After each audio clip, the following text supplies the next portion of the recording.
Chapter 992. Quizzard's shrine wasn't in Eric Metropolis, but next to Eric Metropolis.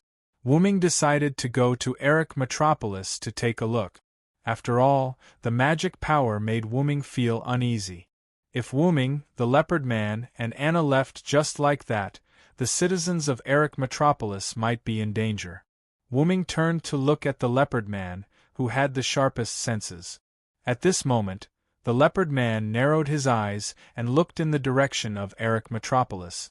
It seemed that the leopard man had also noticed the disgusting magic power.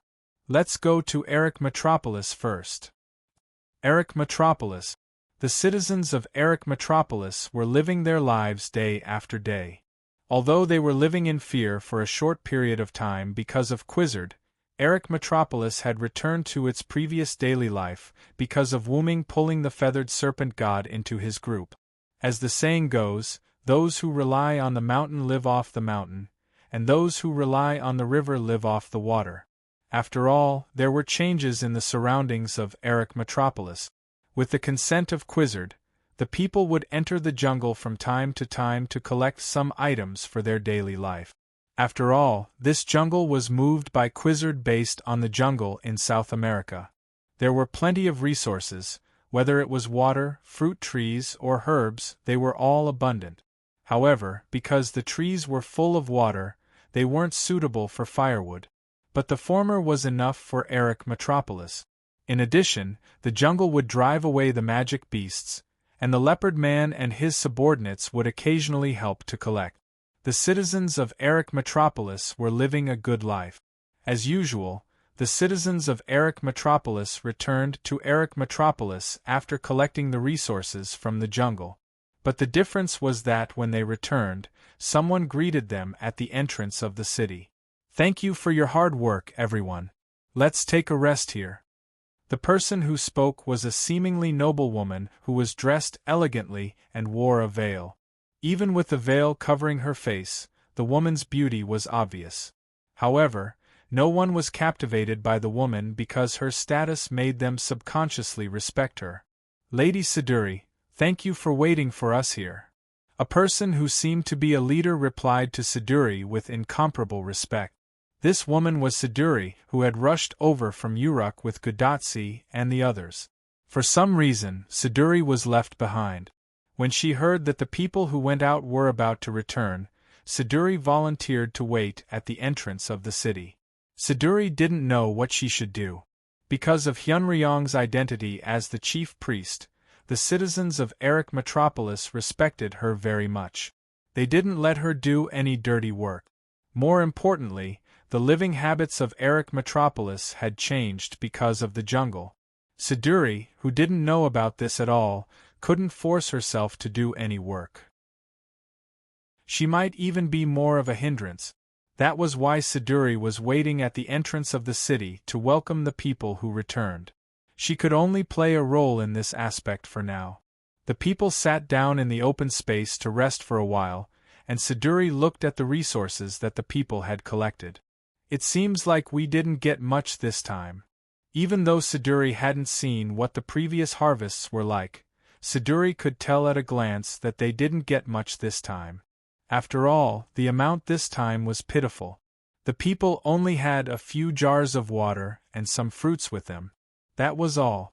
The resources around here are almost all collected. Lord Leopard Man and the others lost some of their men to fight the monsters. There are many things that we can't collect by ourselves. Although they didn't get much, the leader's face was full of gratitude and guilt. Not only the leader, but the others were also the same. They were not uncivilized people. They were protected by the forest and the gods, and they were able to obtain resources that they had never seen before. The most important thing was that they were able to survive in this land that was filled with magical beasts. Just this last point alone was enough to satisfy them. That was why they were so grateful. As for the guilt, it was because many of the orcs under Leopard Man died in the battle with the monsters. After all, they were fighting the monsters for Eric Metropolis, so it was natural for them to feel guilty. Alright, it's all in the past.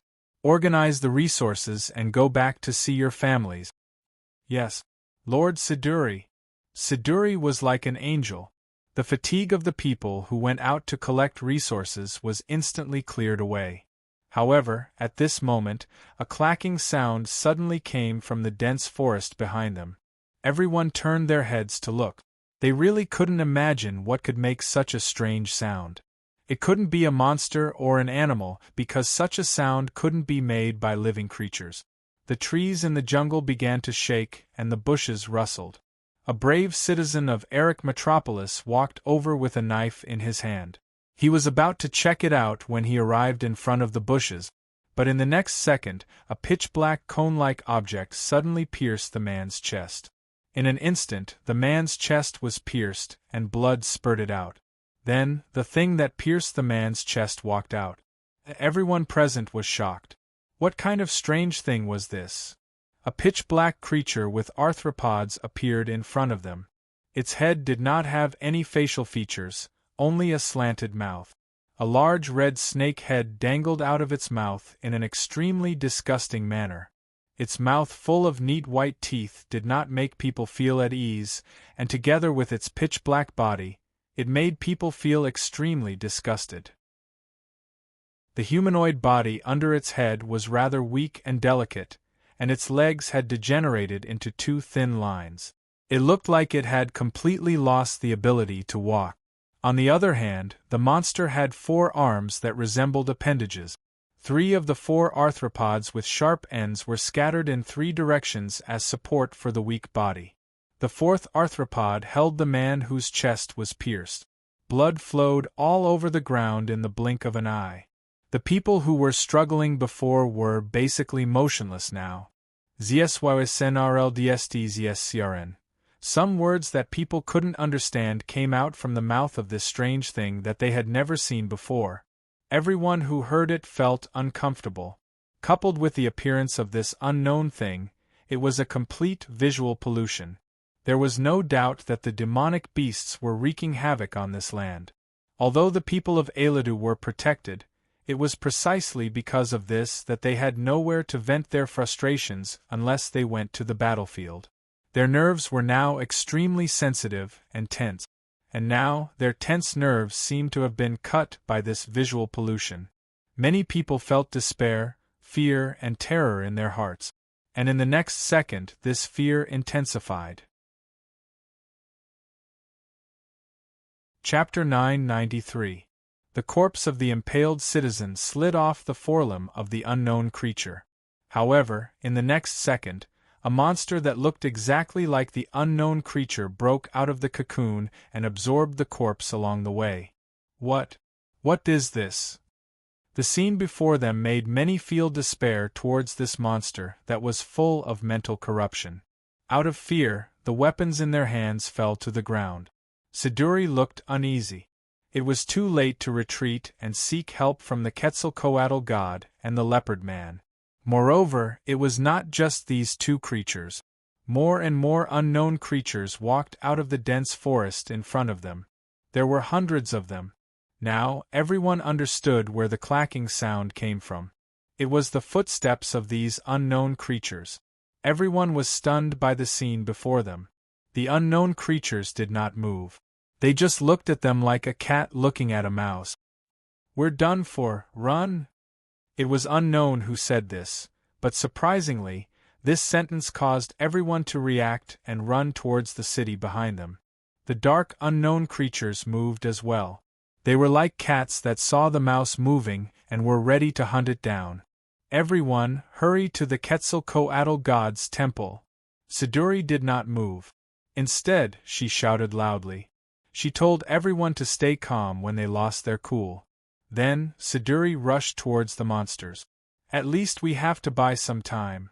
There was one thing that Siduri knew very well. There was no time to escape. Against so many dark monsters, the Quizzard god and the leopard man would not be able to save them. If that's the case, let me buy some time. Even if it's just for a second. This was Siduri's thought. In this situation where the chances of survival were extremely low, Siduri hoped that she could be the cornerstone to buy some time for others to live. ZZLWDSJDL.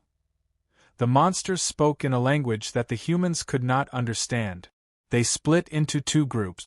Some of them surrounded Siduri, the weak human who had rushed over, while the others chased after the people who were running away. NWSMBTZ. NWSMBTZ.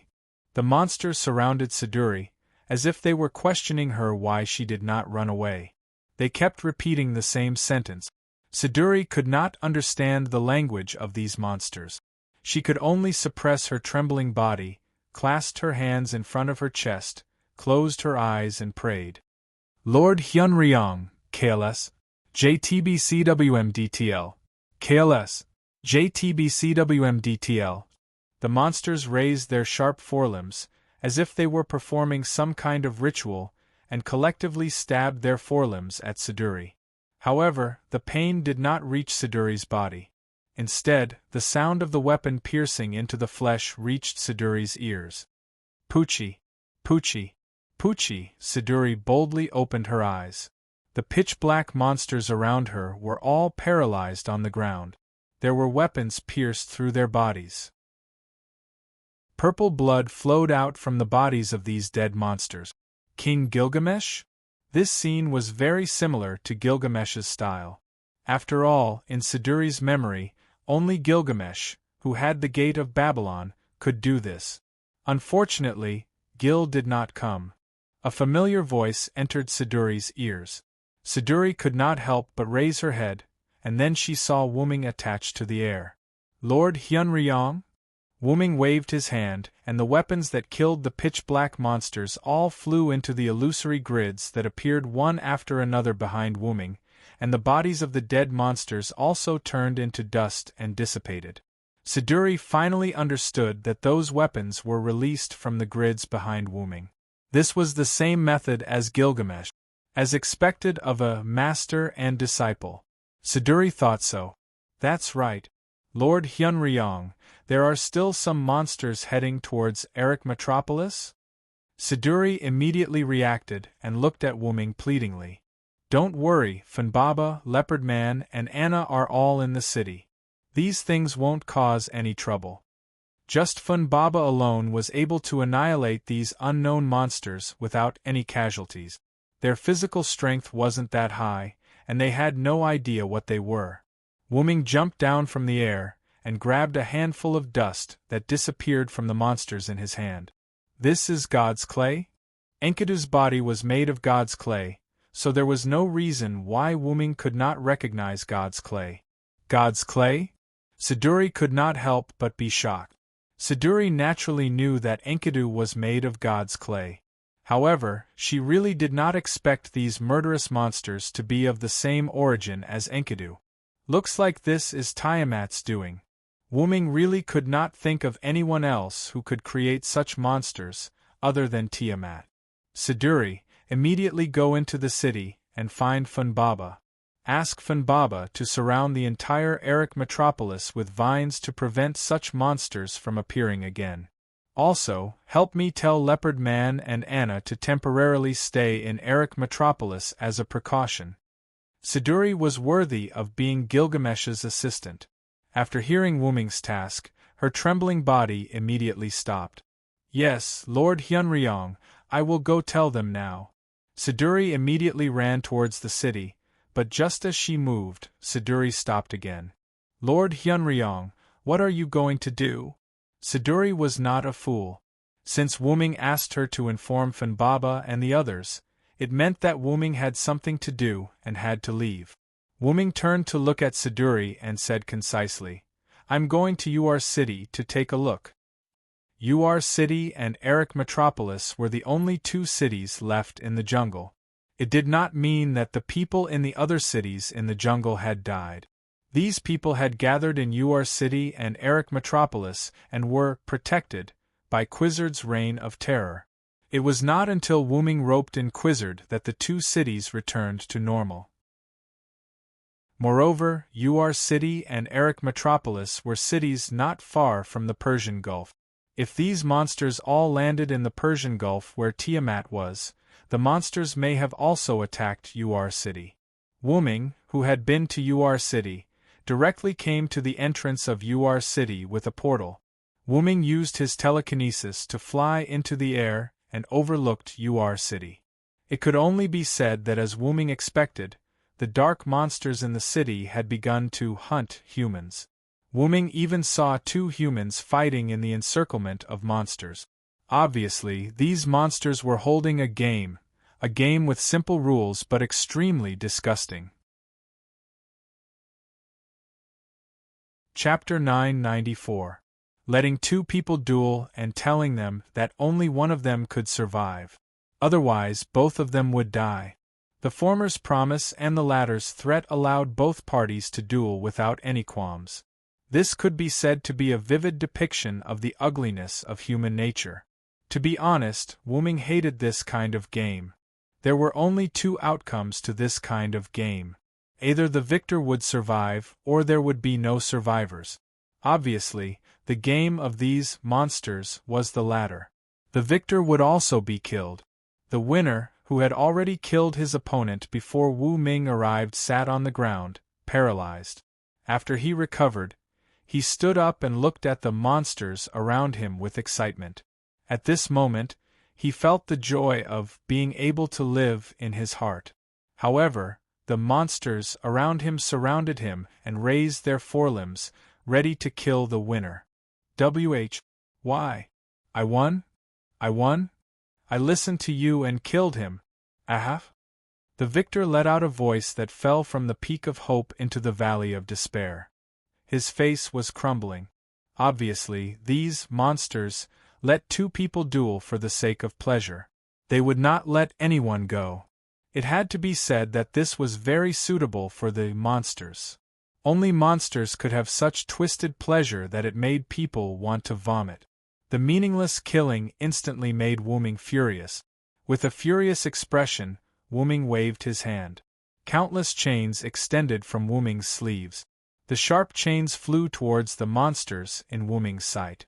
Poochie, poochie, poochie, poochie, poochie, poochie. In an instant, the sound of weapons piercing through flesh could be heard.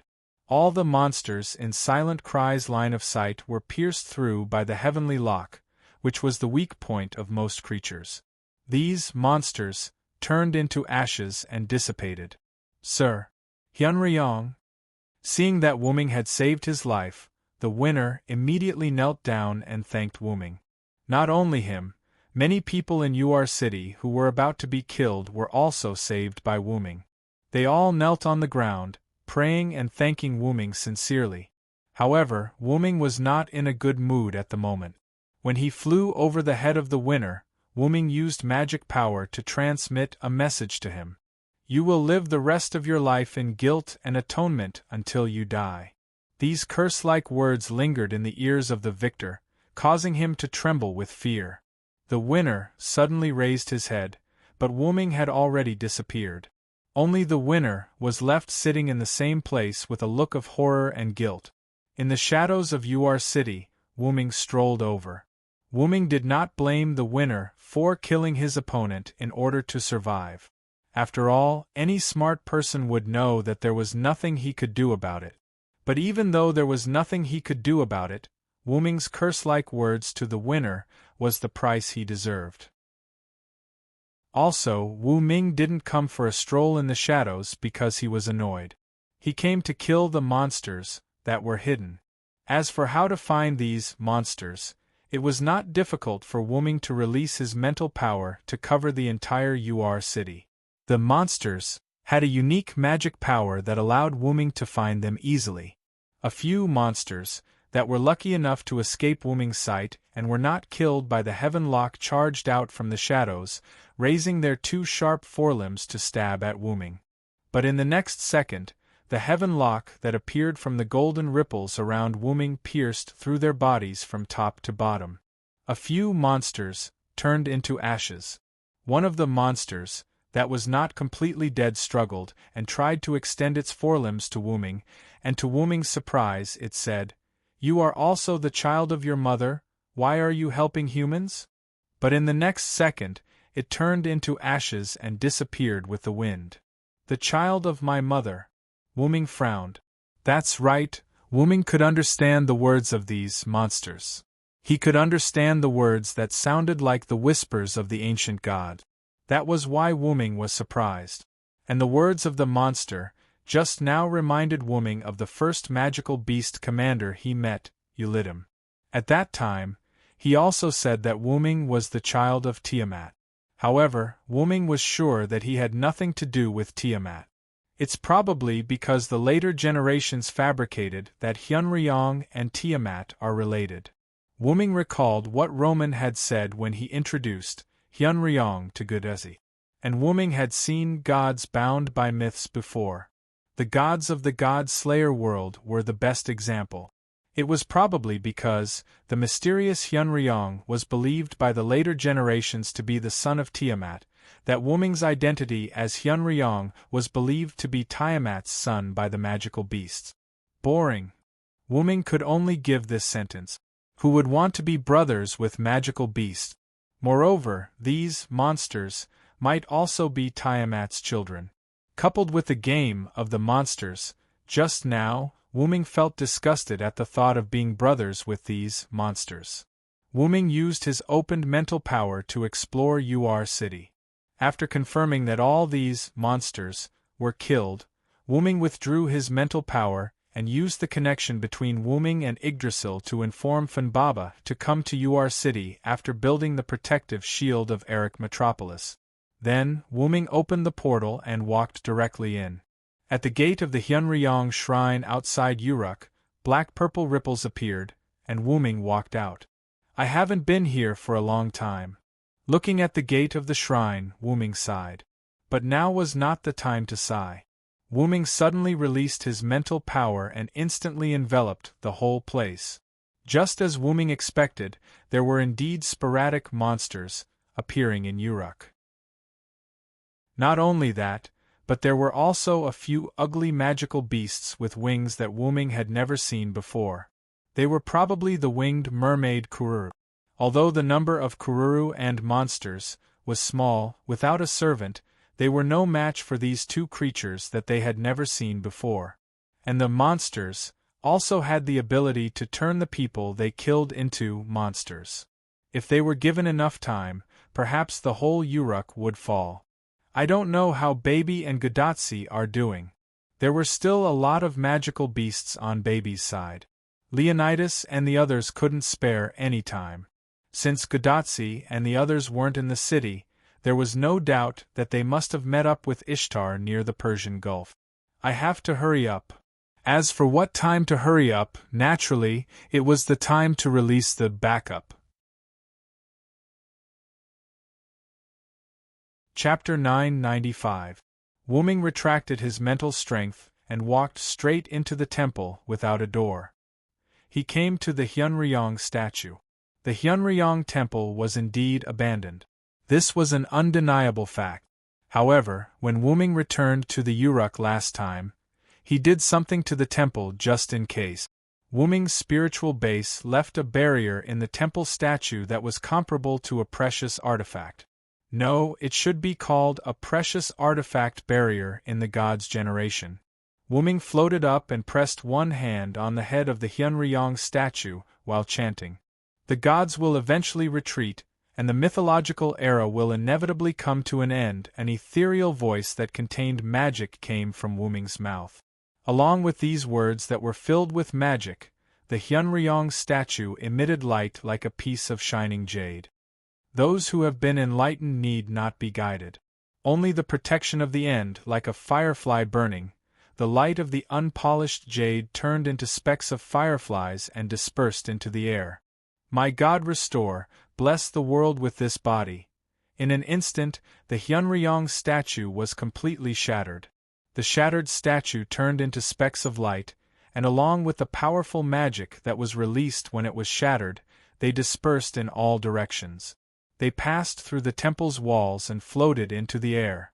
If someone took a closer look, they would realize that these specks of light that contained a powerful magic that passed through the temple floated above the Uruk.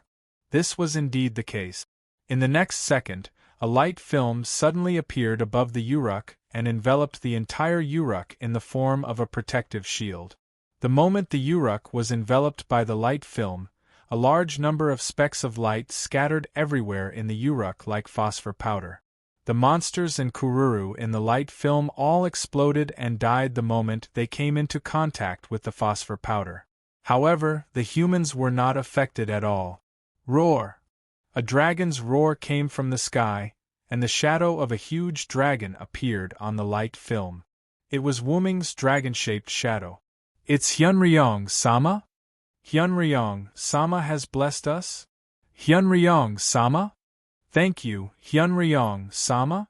For a moment, the Uruk citizens knelt on the ground and prayed to the shadow on the light film in the sky. In the central tower of the Uruk, Gilgamesh, who saw this scene, was relieved. "Well done. As expected of you, Hyunryong," Gilgamesh praised Wuming without hesitation. As for Wuming's seat, he used a teleport portal next to King's seat. However, Wu Ming did not have the slightest bit of pride. Instead, he shook his head. "I prepared it just in case. I hope that I will never have to use it." After all, if he did not use it, it meant that the Uruk was fine. If he used it, it meant that the Uruk was threatened. Wuming hoped that the latter would not come.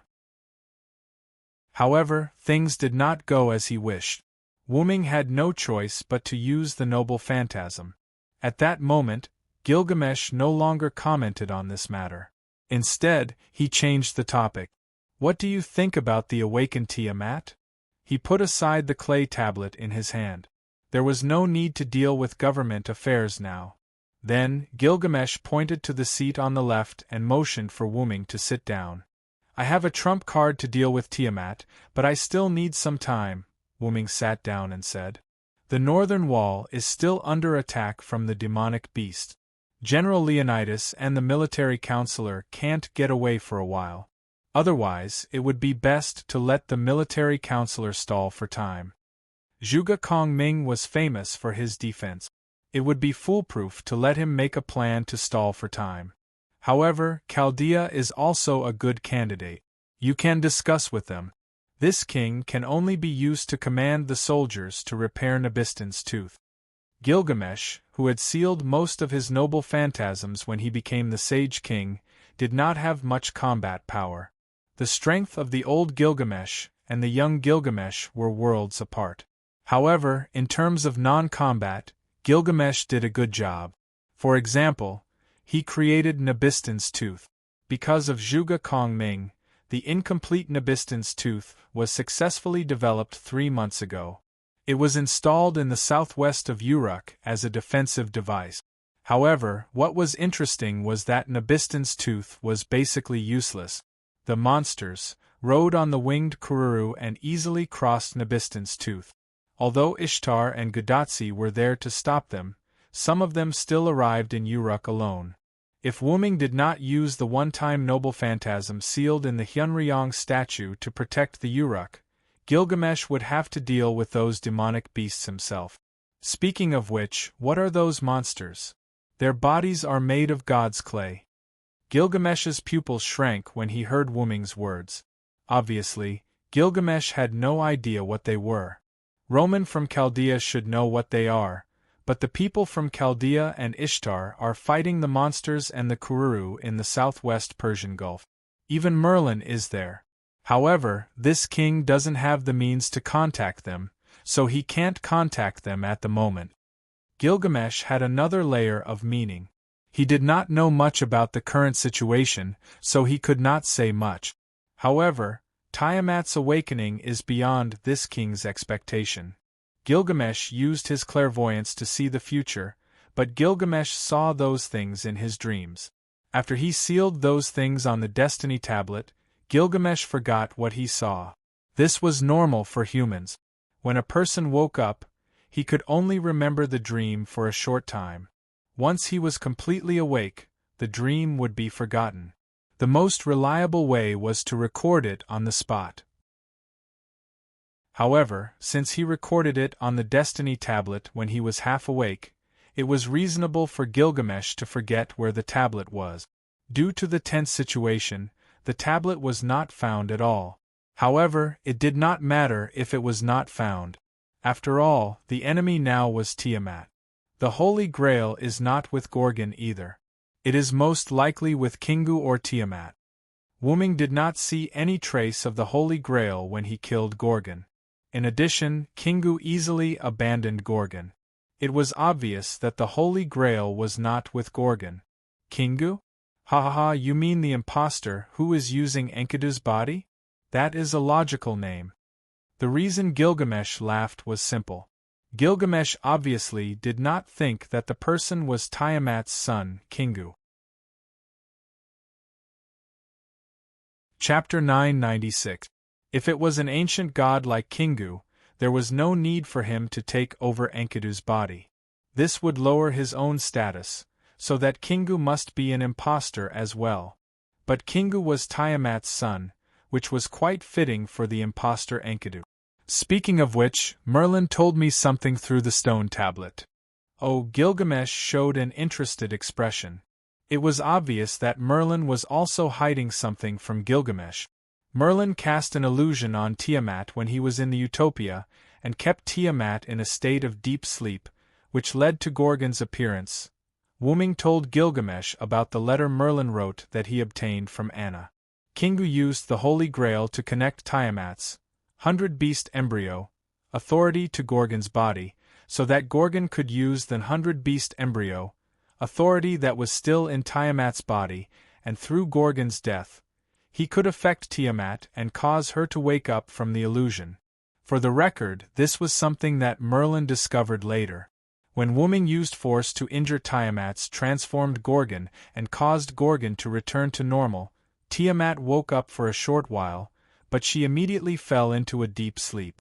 But even though it was only for a short while, it still caused serious injuries to Merlin.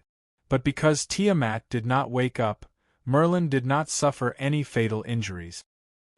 In other words, Gorgon's exit caused Tiamat to wake up. Gilgamesh did not blame Wuming. After all, Gorgon was an existence that had to be defeated, and Tiamat waking up was just a matter of time. Actually, I had a rough guess. I wanted to keep Gorgon and wait until I had prepared my trump card before attacking Gorgon, but Gorgon's state was really strange. I was afraid that something would happen if I delayed it too long, so I let Gorgon leave. Gilgamesh nodded and did not blame Wuming. In addition to Gorgon's mental state being abnormal, there was another important reason. Gorgon had already fought his way to the north wall, and Gorgon couldn't possibly break through the wall. Furthermore, knowing that the enemy was goddess Tiamat was not without its benefit. At the very least, he knew that defeating goddess Tiamat would save the singularity. By the way, is Siduri still with the feathered serpent god? Gilgamesh suddenly asked.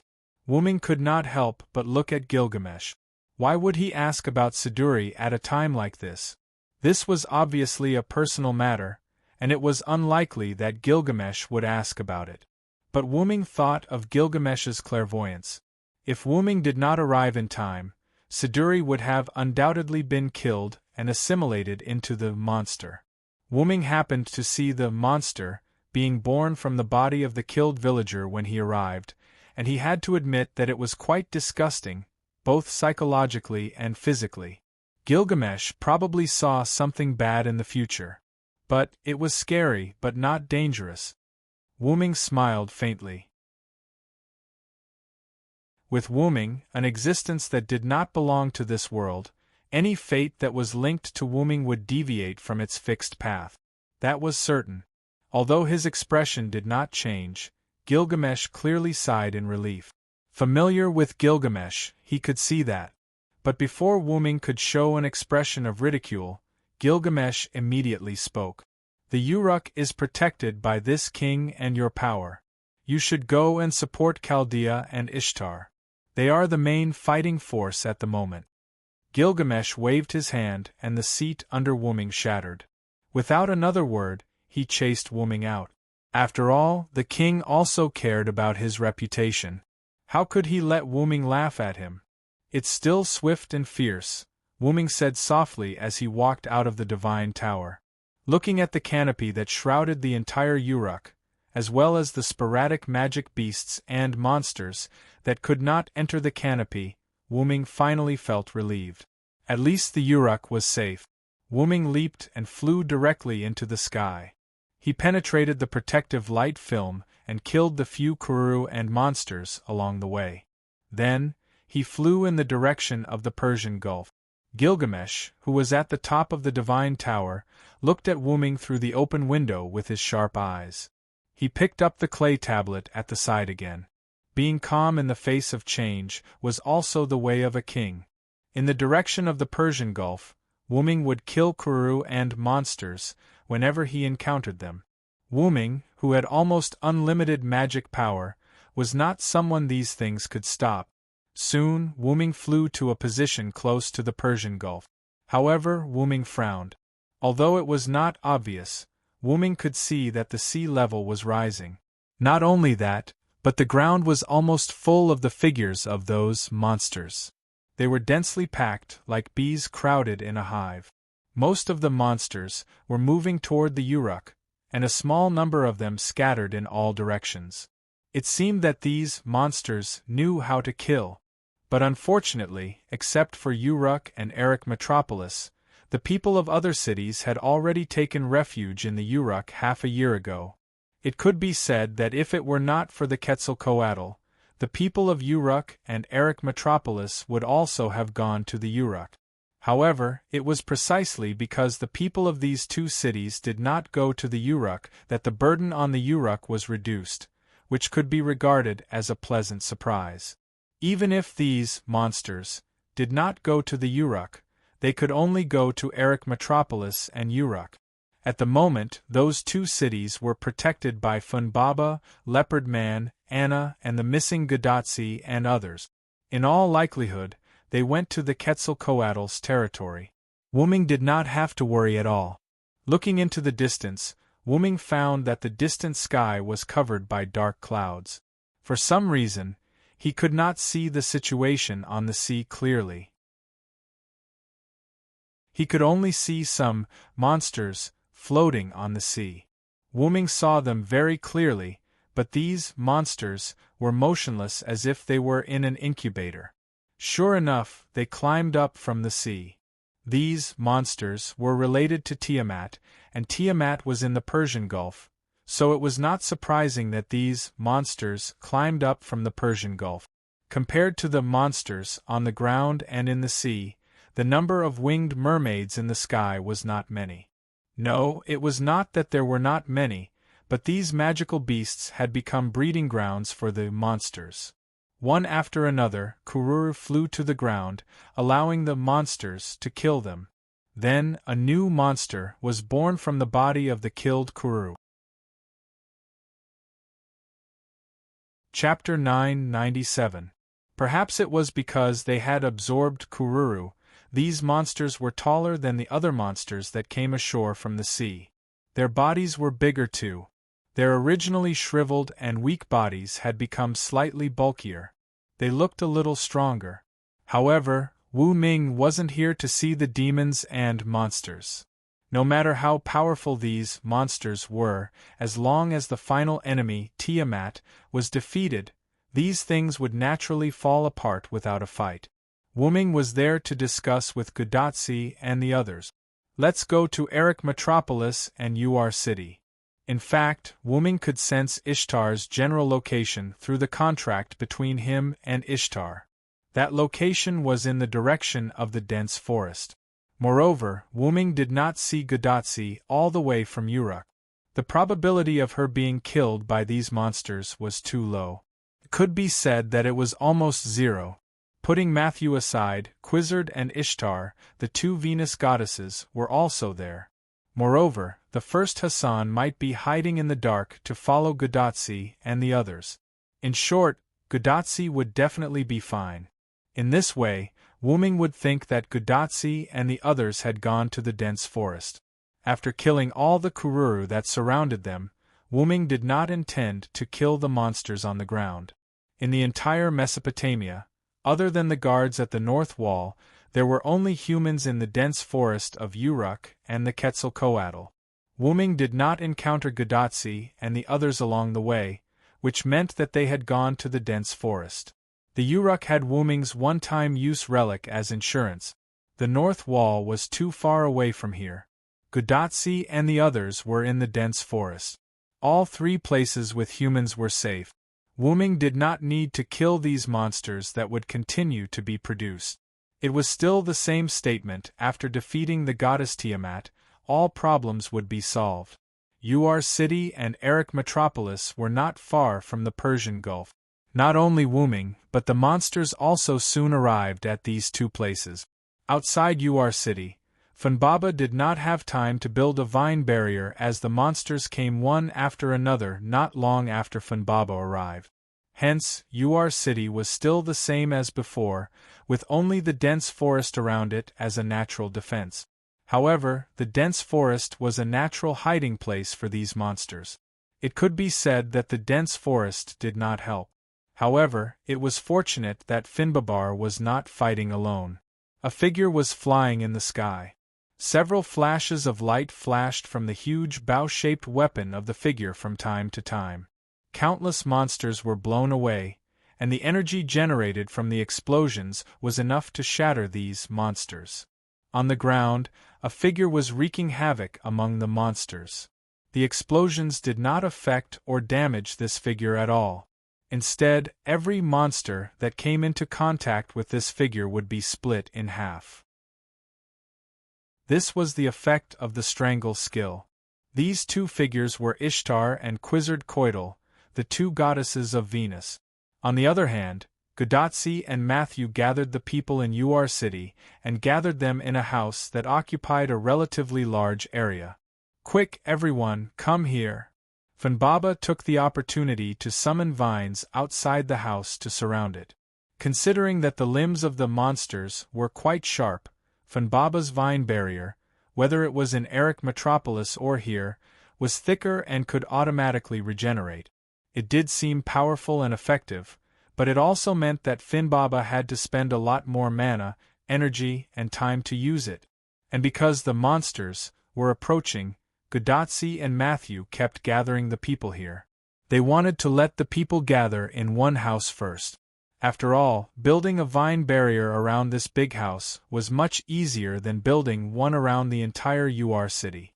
Fortunately, Ishtar and Quizzard were helping to deal with the monsters, so Funbaba had time to build the vine barrier. But probably because the humans discovered signal was sent to the group, the number of monsters increased, and Ishtar and Quizzard gradually found it difficult to deal with them. Unable to focus on Funbaba, Gudatsi, and the people behind them, the two of them had to concentrate on fighting the monsters. And because of this, the two cunning people accidentally exposed a few of the monsters and allowed them to rush to the house that had not yet been fully built. KLS! KLS! KLS! KLS! The monsters rushed toward Gudatsi with an incomprehensible voice. Matthew dashed behind Gudatsi. "Senpai, please be careful." Matthew blocked the monster and looked at Gudatsi worriedly. Gudatsi did not care about his words of comfort because she saw a few more monsters running to the front of the house. If the monsters were to enter, it would be terrible. Matthew! However, Matthew was already having a hard time dealing with one monster, so he did not have time to deal with the other monsters. "Funbaba, please?" Gudatsi had no choice but to ask Funbaba for help. However, Funbaba was minding his own business and ignored Gudatsi. At this moment, a figure rushed out of the house. It was the winner from before. Ah! He held a wooden stick in his hand and rushed to the monster, under the surprised gazes of the other residents. It seemed that he wanted to stop it, even if the price was death. "Be careful!" Gudatsi could not help but shout. However, in the next second, the wooden stick of the winner was cut off by the monster, and its blade-like forelimbs slashed across the winner. However, under the shocked expressions of everyone, including Ishtar and Quizzard, the monster turned its head in puzzlement. In the next second, the golden chain passed through the monster's head, and the monster turned into ashes. Walalalo dash. Poochie, Poochie, Poochie. The monsters that crossed the line of defense of the two Venus goddesses were all killed by the chains that penetrated their brains and turned into ashes. The one Matthew dealt with was no exception. Could it be Kingu? Matthew immediately guarded Gudazzi. Kingu had just reported his identity near the Persian Gulf, and Kingu's fighting style was very similar to this scene. It was inevitable that Matthew would be mistaken. Clang, the broken wooden stick fell to the ground, and the smooth cut meant that the monster's forelimbs were sharper than expected. Sien. Lord Hyunryong, the winner, slumped to the ground as if he had just survived a disaster. He muttered with excitement and gratitude. In the next second, Wuming descended from the sky and landed in front of the winner. Chapter 998. That's right, the attack just now wasn't Kingu, but Wuming's. Seeing Wuming's arrival, Ishtar and Quizzard were relieved and no longer paid attention to them. Instead, they focused on dealing with the monsters. Even if there was something missing, Wuming would cover it up, so they didn't have to worry about it at all. On the other side, the winner touched his body with lingering fear. He clearly remembered that the monster just split him open. As expected of Hyunryong, the use of space magic is superb. The device on Gudazzi's wrist issued Roman's exclamation. Space magic. Gudazzi was puzzled. Senpai, it's actually like this. After all, Matthew was a servant. He saw the scene that just happened, so he simply explained it to Gudazzi. When Ramu's attack slashed down, Matthew saw a very thin space crack appeared in front of the winner. The size was just enough to accommodate Ramu's attack. When Ramu passed by the winner, it actually entered another space, so the winner naturally had nothing to do with it. So that's how it is, I didn't see it. Sure enough, assassin is very reliable. Gudazzi smiled foolishly, which made Matthew didn't know how to complain. On Wuming's side, he heard the conversation between Gudazzi and others, but he didn't interrupt Wuming. Indeed, as Roman and Matthew said, Wuming used the so-called space magic, the portal to help the winner block the attack. Looking at the winner, sitting on the ground, Wuming spoke. There are many ways to atone for your sins. Death is just an escape. You won't feel at ease in the underworld. Senpai. Hyunryong-sama. I'm sorry. The winner lowered his head guiltily. You're not only carrying your own life, but also that person's life. This is the life of two people. Live well.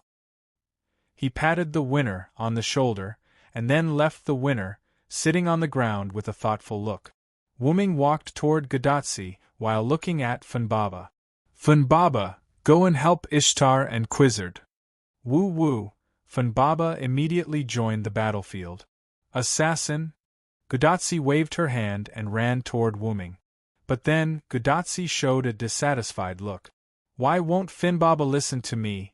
Wuming couldn't help but laugh when he heard Gudazzi's question. In fact, Funbaba didn't make a move because of Wuming's order. Wuming wanted to see how determined the winner was. Although his body was trembling, he had the determination to face death. Since that was the case, carrying the lives of two people was what he should do now. Probably because he saw me coming, Wuming said perfunctorily. Wuming glanced at the crowd and didn't see Merlin. He couldn't help but ask Gudazzi. Where did Merlin go? Could it be that he died because of Goddess Tiamat? Merlin said in the letter that he would be fine, but now that he couldn't see Merlin, Wuming thought that Merlin died. Mr. Merlin went to Eric Metropolis. He said that Ishtar, Quizzard, and Funbaba are here, so he didn't have to worry, so he went to Eric Metropolis alone. Although that was what she said, the worry between Gudazzi's eyebrows wasn't fake. Merlin was injured because of Tiamat before, and Rama's figure was everywhere in the forest. It would be a lie to say that she wasn't worried. However, Merlin insisted on going. Gudazzi and the others couldn't persuade him, so they could only compromise. Merlin probably had his own thoughts. After all, it wasn't only the Tablet of Destiny that had prophecies. With this thought in mind, Wuming didn't continue the topic. By the way, we can't stay here anymore. We have to move these people to Uruk. Wuming pointed to the citizens who were hiding in the house behind him and didn't dare to come out. Why? Gudatsi and Matthew were puzzled. As long as Funbaba built the vine barrier, the Rama would no longer be a problem. The sea level in the Persian Gulf is continuing to rise. I'm afraid this place will be submerged. If the citizens continue to stay here, it will undoubtedly be a dead end. Immediately afterward, Wuming looked at the Rama group that was slaughtered by Funbaba, Ishtar, and Quizzard. Although it was a massacre, the Rama group was still more difficult to deal with than the demonic beast. These Ramu are not weak and they can evolve. The vine barrier can only work for a short period of time. It can't work forever. These monsters were all made of God's clay. Couldn't be that simple. Hyunryong is right. I have already detected that the sea level in the Persian Gulf is rising. I'm afraid it won't be long before the entire southwest region is submerged. We have to move these people. Gudatsi and Matthew nodded. Since Wuming and Roman said so, they believed it. But we don't have a means of transportation, and Quizzard doesn't have many pterodactyls. There's no way to move so many citizens to Uruk. Gudatsi sighed. If Uruk was submerged, then Erech Metropolis would undoubtedly be submerged as well. The combined population of the two cities was already more than 1,000. It was really difficult to deal with. Indeed, whether it's the distance between Uruk and Uruk or the population of the two cities, it's quite unfavorable for this transfer. Roman in Chaldea kept typing on the keyboard, calculating various solutions. However, Leonardo da Vinci suddenly said, "Why don't we just leave it to the Villo?" Roman was stunned. Gudatsi and Matthew were stunned for a moment, then looked at Wuming. Wuming didn't know what to say. Since I'm the one who raised the problem, I'll naturally solve it. I'll use the portal to send all of them to Uruk. You don't have to worry. As expected, Assassin is the most reliable. Gudatsi smiled. Speaking of which, who gave them the name Ramu? Wuming suddenly asked. It's me. Dr. Roman said weakly. After all, Rama was a mythical existence in Mesopotamia. Wuming, as a Hyunryong, was mysterious. Roman was afraid that this name had something to do with Wuming. However, because in this singularity, only the demon beast Ramu did not appear in the 11 sons of Tiamat, Roman arbitrarily named these monsters Ramu. Don't be nervous, I'm just asking. Although it was just asking, Wuming was still quite concerned. In other words, it was impossible not to be concerned. Chapter 999. Back then, Wuming was called Ramu by Wuming. No matter how stupid he was, he should know that Hyunryong's identity had most likely become one of the 11 sons of Tiamat, which meant that Wuming was also considered Ramu, and these monsters were also called Rama. It had to be said that having the same name as those monsters made Wuming feel quite disgusted. However, this was just a code name. After all, Wuming was not Ramu. It was just a myth that was tampered with by later generations. In addition, Wuming gave all the divinity that belonged to Hyunryong to Ereshkigal, so Hyunryong identity could be said to be half-crippled.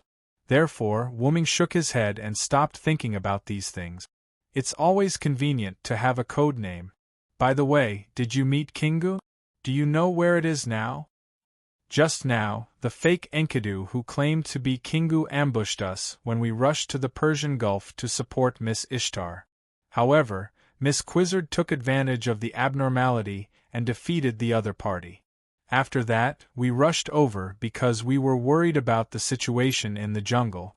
In other words, they did not know. However, Wuming speculated that Kingu was most likely still in the Persian Gulf. With the abnormality and injury, as well as the appearance of Tiamat, it was impossible for Kingu to go anywhere else. Then, Wuming spoke to Roman in Chaldea. Roman, send me all the information about the enemy at this singularity. Wuming reached out and tapped on the communicator on Gudatzi's wrist. Although it was a request, when Wuming touched the communicator, Chaldea's data was lost. Hey hey hey! Roman's panicked voice was heard. Roman was shocked. Wuming used an unknown method to hack into Chaldea through Gudatzi's terminal and directly copied the information about the seventh singularity from Chaldea's database. What kind of magic can do this? Roman sighed gloomily. There was probably such magic, but Wuming did not know how to do it. Wuming actually asked Kalas to help him obtain information about Chaldea. After all, to Kalas, Chaldea's firewall system was extremely old-fashioned, and it was not a problem to hack into it. Kalas was indeed busy preparing Wuming's trump card, but that did not mean that Kalas was completely useless. Otherwise, Kalas would not have come to this singularity with Wuming. I'll open a portal between Uruk and Erech Metropolis to Uruk. I'll leave the task of guiding the citizens to you. We'll meet again in Uruk. After Wuming finished speaking, he leaped into the sky and released his magic power, disappearing in the blink of an eye. After Wuming left, a black-purple ripple appeared in front of Matthew and Gudatzi. This was probably the portal that connected to Uruk. Perhaps such a portal had also appeared in Erech Metropolis. Senior, is Senior Villo okay? Matthew was a little worried. However, it was not Gudatzi who answered Matthew. Don't worry. He's a god that even I have a new level of respect for. Besides, he's just going to investigate. He won't directly attack Tiamat. Nothing will happen. The Quetzalcoatl, who ran to Matthew's side, comforted Matthew. Then, she whistled, and a huge gray pterosaur flew in front of Quizzard. You guys go to Erech Metropolis to help guide the citizens. Leave this to me. Quizzard, who was listening to everyone's conversation, asked Funbaba and Ishtar to temporarily block Ramu while she sent Gudatzi and the others to transport. Please, Quizzard. Please, Miss Quizzard. Gudatzi and Matthew asked one by one. Yes, leave it to me. Then, let's meet in Uruk. The Quetzalcoatl waved at Gudatzi and Matthew as if it was an order. The Quetzalcoatl under them suddenly spread its wings and flew toward Erech Metropolis.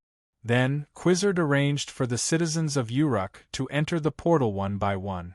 Whether it was for survival or for Quizzard's dignity, they had to enter the portal.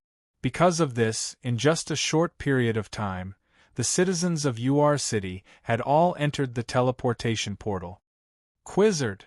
Come and help! At this time, Ishtar's exasperated voice was heard. The Ramu could no longer hold them back.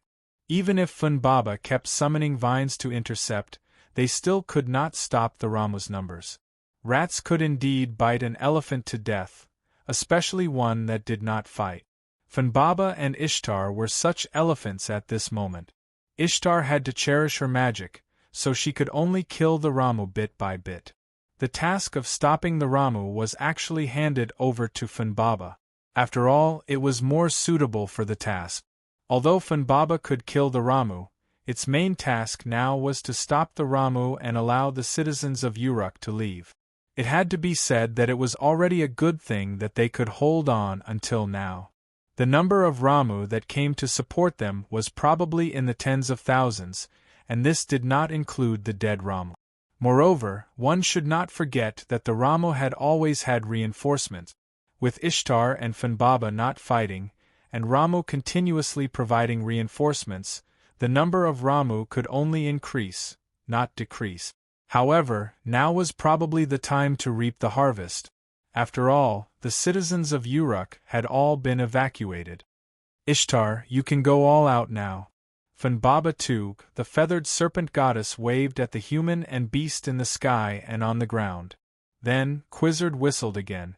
A colorful long-haired pterosaur flew over.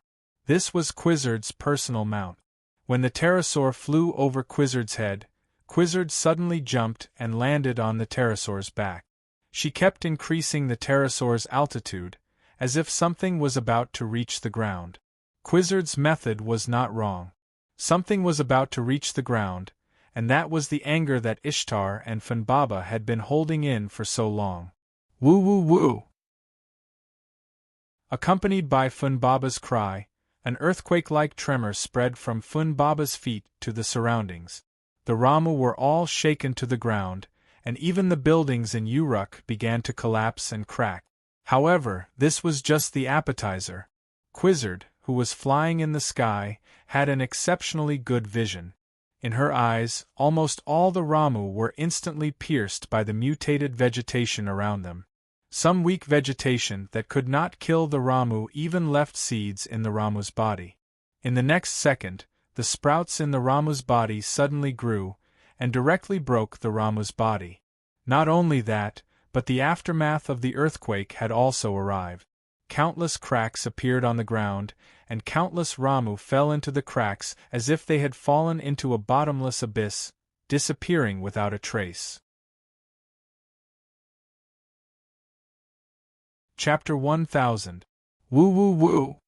Funbaba roared a few more times, and the cracked ground suddenly healed. There were no traces of cracks at all, and even the vegetation on the ground was intact. The buildings in UR City were restored to their original state, and some were even decorated with vines and flowers. It looked like a good place to live. Funbaba was a mythical beast that was even more powerful than the sky bull Gugelin. It could easily change the terrain with just a wave of its hand. Moreover, Funbaba could even restore the changed terrain to its original state. This highlighted how powerful Funbaba was. The Ramu who were at the back of the forest were at a loss. How did the enemy suddenly become so powerful? Wouldn't it consume a lot of magic to change the terrain like this? Wasn't there enough magic? However, Funbaba didn't lack magic at all, and it didn't consume much magic to control the mutation of the plants and the cracking of the earth. These could be said to be its innate ability. It had the powerful ability to change the terrain with just a wave of its hand. Even if the area was so large, it still didn't consume much of its magic. I underestimated Funbaba, Quizzard said thoughtfully. While Quizzard was thinking, the attack on Ramu didn't end. Then, a golden star suddenly shone in the sky. In the next second, the golden star landed on the Ramu who weren't affected by the attack. In an instant, the whole ground shook again, and the light covered everything. Quizzard quickly ordered the pterosaur to close its eyes and turn around. Otherwise, its eyes would be directly blinded by the light. After a moment, when the dazzling light dissipated, what was left was a bare and sunken ground. As for the Ramu, there was no doubt that there wasn't even a trace of it left behind. That guy is too messy. Quizzard couldn't help but frown. Funbaba's attack wouldn't affect its body much, but Ishtar probably couldn't. The attack just now might have consumed all the magic in her body. As expected by Quizzard, Ishtar landed on the ground of UR City. It seemed that she had used up a lot of her magic. In fact, Ishtar wasn't like Funbaba. The attack just now directly used up all the magic in her body. Ishtar was right. Ishtar, are you okay? Quizzard landed on the ground and came before Ishtar. He could not help but reprimand him. You're too reckless. Hyunryong can't replenish your magic now. I accidentally used too much magic. Ishtar laughed. She was obviously acting dumb. However, Ishtar had Wuming's support after all. Even if Wuming's 3 magic crystals were used up and he couldn't replenish Ishtar's magic quickly, with the contract between Ishtar and Wuming, Ishtar could recover quickly. Moreover, don't forget who Ishtar was. She was the extremely capricious mistress of the heavens. Even if releasing such a terrifying attack would lead to insufficient magic, according to Ishtar's character, she had to release it. Ishtar wanted to release the resentment that she had been holding in for a long time. If she were to be timid because of the lack of magic, it would not be like Ishtar. Quizzard also understood Ishtar's temper. In addition, Ishtar and Wuming's contract could indeed help Ishtar recover her magic quickly. In the end, she didn't say anything. In short, Ishtar was not in a dangerous situation at the moment. They could immediately use the portal that Wuming left behind to go to Uruk. It would be very safe in Uruk. Let's go. Let's go to Uruk. Hyunryong's portal is still intact. It did not disappear because of the attack just now. In fact, after Funbaba and Ishtar released the attack, Quizzard had already planned to fly to Eridu with the pterosaur, or directly to Uruk. However, when she landed just now, she found that the portal left behind by Wuming was not affected, which saved her a lot of effort. However, at this time, Funbaba suddenly ran over and was ready to go to Uruk to wait for Wuming. However, Quizzard suddenly found a problem. That was, the portal left by Wuming was not big, and Funbaba was too big, so Funbaba could not enter the portal at all. Quizzard and Ishtar looked at each other, not knowing what to do. They couldn't leave Funbaba alone, not to mention other things. Wuming would definitely be angry. So, let Funbaba run to Uruk? It was a little cruel, woo? Woo woo. Probably seeing the doubts of the two, Funbaba whimpered twice, and then its body emitted light. The light covered Funbaba, and Funbaba's body was gradually shrinking. It turns out that Funbaba can shrink. Ishtar breathed a sigh of relief. However, when Funbaba shrank, Quizzard and Ishtar, who saw the scene in front of them, were not calm. In front of them, a young girl with green eyes and long green hair appeared. On Wuming's side, on the way to the Persian Gulf, Wuming digested the information he got from Chaldea. Wuming really didn't know much about Tiamat, and this was the main reason why Wuming needed information. After confirming that Ur City and Erech Metropolis were safe, Wuming also had time to go to the Persian Gulf to find out what Wuming was most worried about: the relationship between Tiamat and the root black mud. Wuming looked down, and what he saw was black seawater, which was full of the root black mud's aura. This completely proved that Tiamat had the root black mud, and there was no need to investigate further. However, Wuming still had to go and find other information. Moreover, Wuming still had to find Kingu. After all, the Holy Grail that Wuming asked Kingu to keep on his behalf was still missing. There was still a person in it, and he had to find it as soon as possible. As for whether Kingu would give it to him, that was another matter. I don't know how Tachika and the others are doing. One had to know that the area below Wuming was supposed to be land, but it had turned into an ocean. There was no doubt that the sea level was rising. It was just that the rate of sea level rise is a bit faster than I expected. After all, even if the sea changed into mulberry fields, there was still a process. Who would have thought that after a while, the land near the Persian Gulf would be submerged? Wuming shook his head and stopped thinking about these things. He raised his arm. Shaoan, can you try to find Kingu's location? Not to mention that it was Enkidu's body. Enkidu and Kingu were both heavenly locks, so they should be able to sense it. Sure enough, chains appeared on Wuming's arm and pointed in a certain direction. It seemed that Kingu was there. Wuming's magical power erupted again, and with the help of his telekinesis, he flew out. Chapter 1001. On a tall mountain in the southeast. At this moment, due to the rising sea level, the Persian Gulf had almost completely submerged the southwest part of Mesopotamia. The only land was probably this tall mountain.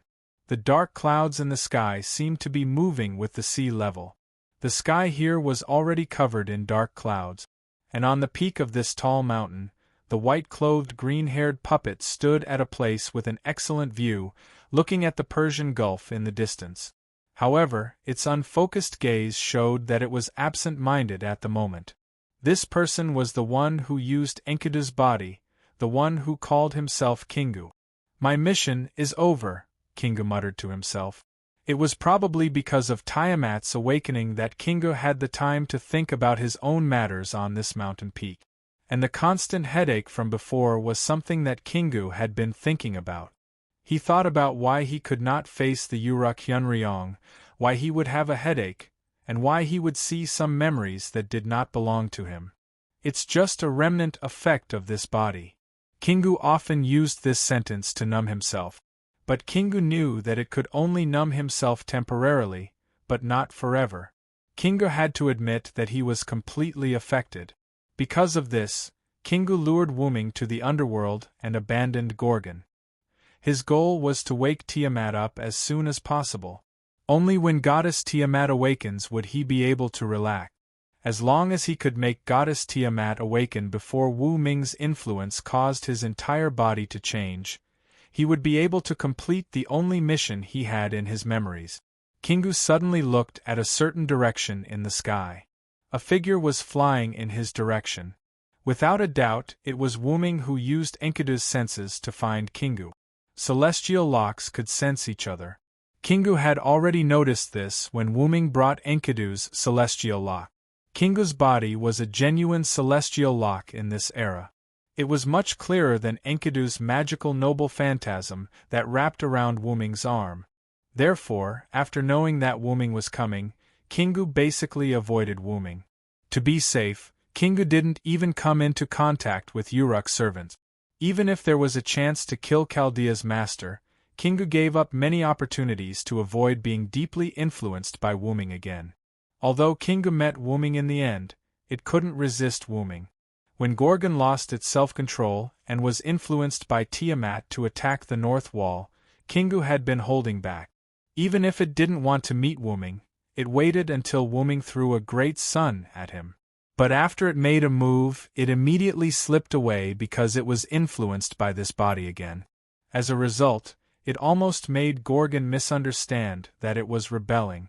However, it was precisely because of Gorgon's misunderstanding that Kingu had the idea of rebelling. It wanted Gorgon to use death to wake up Tiamat at this moment. This was Kingu's idea at that time. Although Kingu also wanted Gorgon to fulfill his wish of destroying all the humans in Mesopotamia, Kingu was worried that it would become a variable in the long run. But unfortunately, the nightmare that dragged Tiamat into the dream had already discovered the clues and did not let it leave when Tiamat woke up. Kingu was naturally referring to Merlin. But it didn't matter anymore. Mother was awake anyway, and it was no longer needed. Kingu looked at the Persian Gulf and turned to look at Wu Ming's increasingly clear figure. Now, it only had to solve the problem caused by this body, even if the end result was death. Kingu was abnormal at this moment. Its purple eyes calmly looked at Wu Ming, who was floating in the air parallel to it. And when Wu Ming saw that Kingu did not escape, he wanted to have a chat with Kingu. "Should I call you Kingu, or should I call you Enkidu's successor?" Wu Ming was the first to speak. "Name doesn't matter," Kingu answered Wu Ming calmly. It looked like it had given up everything to fight Wu Ming in the final battle. But Wu Ming could see something from this sentence. Kingu admitted that it was not Tiamat's son, Kingu. It was just a name given to it. Similarly, Kingu also realized that it was a consciousness produced by Enkidu's body. In other words, it was Enkidu's successor. "I can see that your nature is not bad. Why do you stand on the opposite side of humans?" "Of course it is because this is Mother's wish." Kingu answered Wu Ming's question without hesitation. "I am Mother's son who loves Mother. I am a puppet loyal to Tiamat. I am also another consciousness produced by Enkidu's body. Helping Mother fulfill her wish is my everything." Kingu's voice suddenly became louder. Kingu admitted everything. It was a fake Enkidu who used the name Kingu. It was a puppet controlled by Tiamat. It had no memories, no friends, no family. It was a pitiful weapon, tool, that could not even be considered a living being. The real Kingu had a mother and friends. He stood on his mother's side and died for her. God Kingu died a worthy death without regret. Enkidu also had Gilgamesh, a close friend, and Wu Ming, a person he believed in and served. His friend, Gilgamesh, treated him as his only friend and would always remember him. The god he believed in brought him to his side. Enkidu died without regret. As for Kingu, it was just a double impostor who used the name Kingu and Enkidu's body. It had nothing. Even the memories that appeared in its mind because of Wuming were not Kingu's, but Enkidu's. All it had was a little bit of jealousy and envy. Even its long-awaited new human brothers were disgusting creatures. It was only because they were mother's son that Kingu didn't say anything. However, it still didn't want to stay with those creatures. Moreover, even Kingu's mother, Tiamat, didn't need it anymore. This was because Kingu had given his heart, the holy grail that disturbed the singularity, to Tiamat. Firstly, it was to increase Tiamat's power. Secondly, it was to return everything to Tiamat so that she could deal with her own affairs. However, after giving the holy grail to Tiamat, Kingu could no longer hear his mother's voice. It was as if Tiamat had unilaterally cut off the connection. That's right. It was as if a tool had lost its value and would naturally be discarded. Now it had nothing.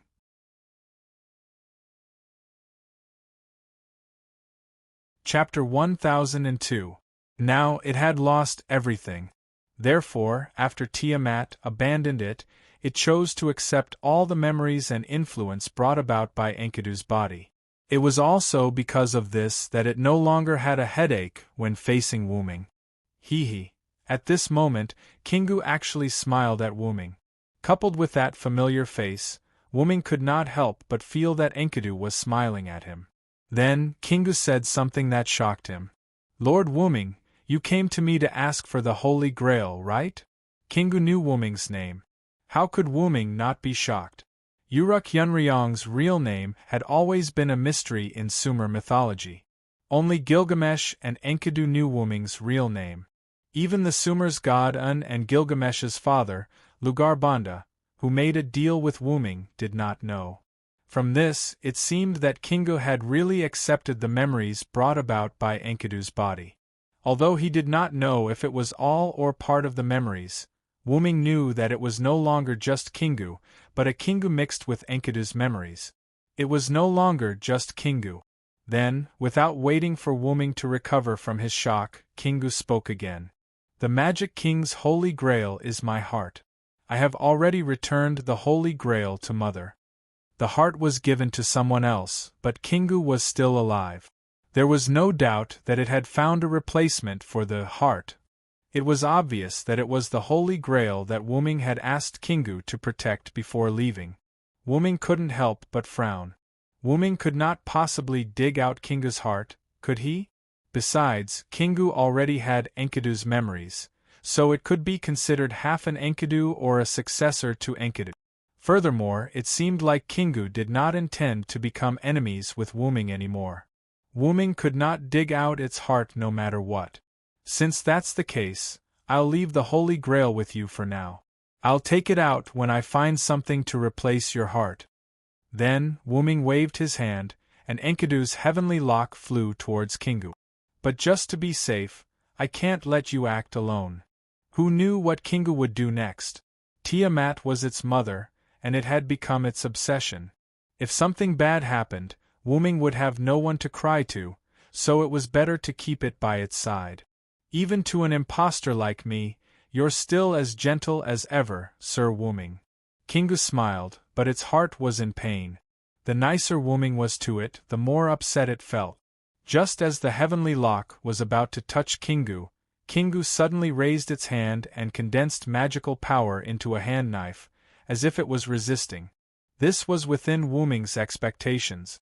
However, in the next second, Kingu's action made Wuming's pupils dilate. "Poochie!" Kingu stabbed its hand knife into its own chest, and blood splattered everywhere. "Wuming! Sir, although I don't have the right to say this, but you and my mother are my everything. I've already repaid what I owe to my mother, now it's time for me to return to you what I owe you." In the next second, Kingu dug out its heart.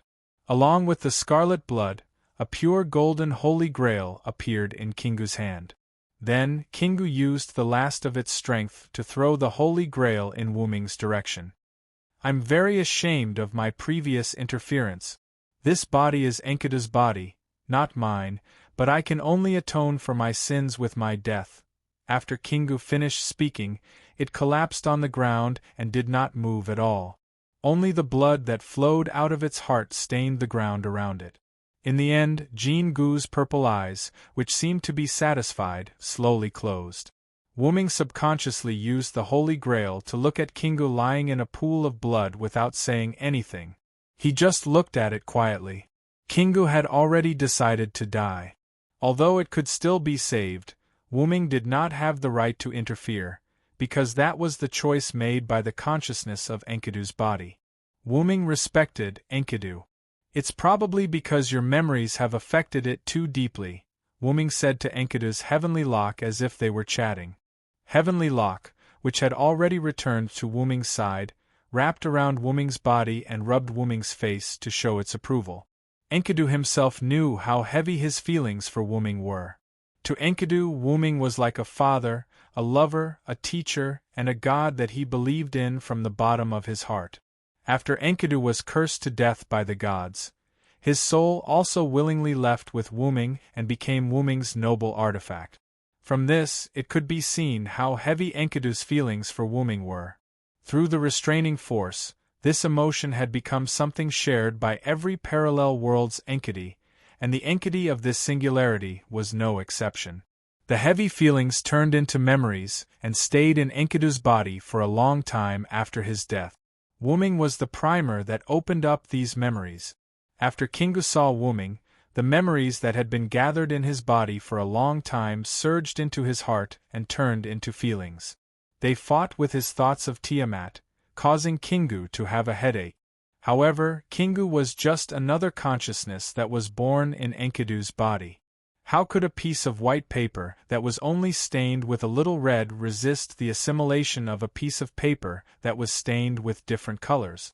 It was only a matter of time before Kingu was occupied by Enkidu's memories. It was because of this that Kingu chose to kill Gorgon and awaken Tiamat. This was to prevent him from changing after accepting Enkidu's memories. As it turned out, Kingu had indeed undergone an unprecedented change. If one had to describe it, the current Kingu was very similar to the Ishtar in this singularity. The Ishtar in this singularity was a new personality that merged with the goddess of the gods, Inanna, and the modern human girl, Rin Enosaka. It was just that the personality of a god was the main part, and the personality of a human was the secondary part. But even so, this was still a new personality that was different from the god's Inanna and the human Rin Enosaka's new personality. The current Kingu was a new personality that merged with Enkidu's memories and the consciousness of Kingu formed in this singularity. The new personality not only had love for Tiamat, but also had feelings for Wuming. Because Enkidu's memories had a huge impact on Kingu, the new personality's feelings for Wuming took up most of the time, and its love for Tiamat took up a small part. Furthermore, Kingu thought that Tiamat had unilaterally given up on him, so the only thing left in his mind was his feelings for Wuming, or rather, his guilt.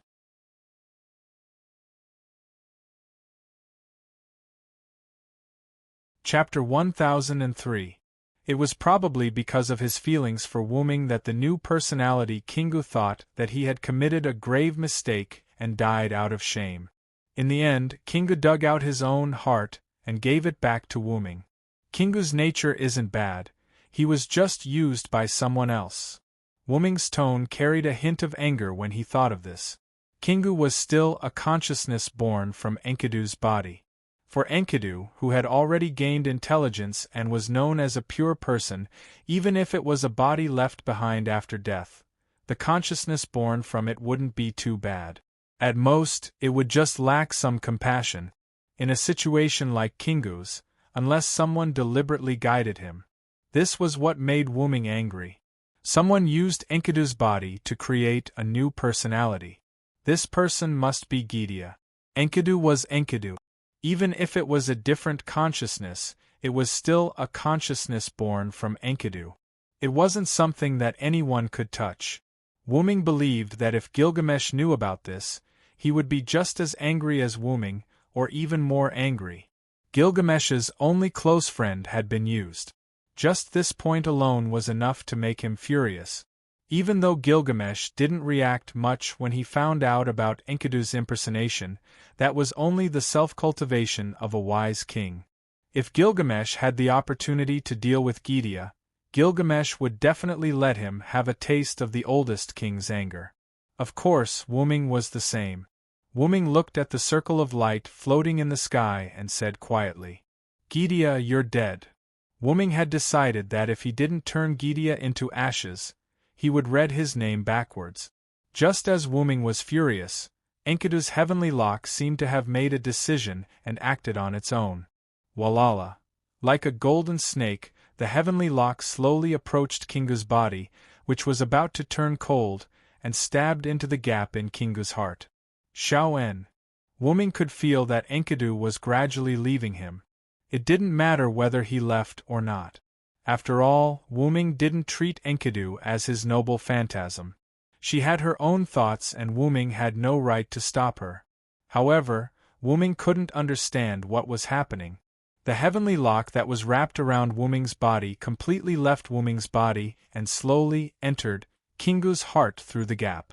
The gap in Kingu's heart was like a bottomless pit. Enkidu's heavenly lock was only left with a tail that hadn't been filled yet. Finally, the heavenly lock completely entered Kingu's body.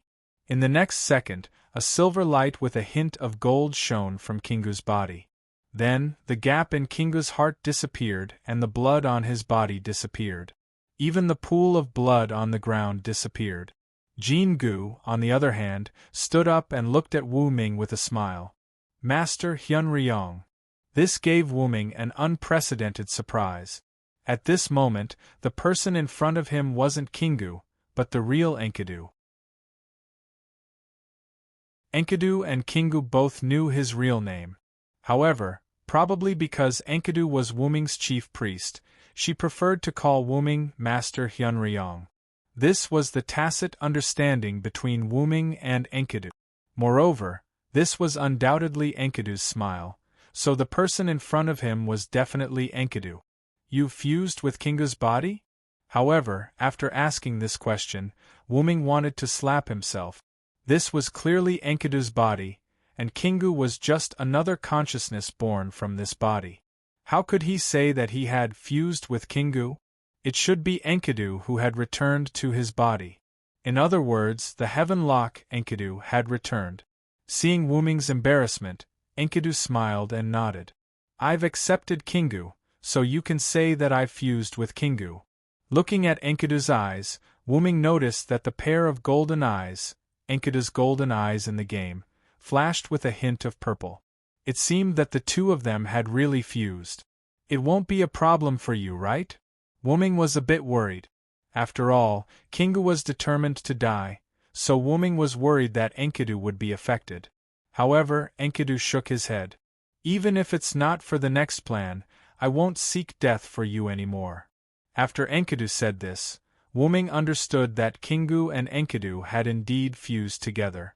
After all, I referred to both her and Kingu. Then Wuming sighed. "Is this really okay?" If Enkidu insisted on saving Kingu, Wuming had other ways.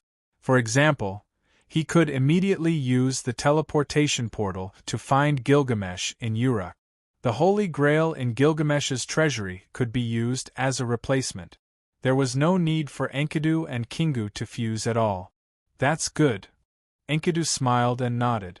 "It's the consciousness of this body that wants to die. Since that's the case, let me, who is also the consciousness of this body, make the change." Kingu was determined to die. Since that was the case, Enkidu and Kingu would fuse together and directly dispel Kingu's suicidal thoughts.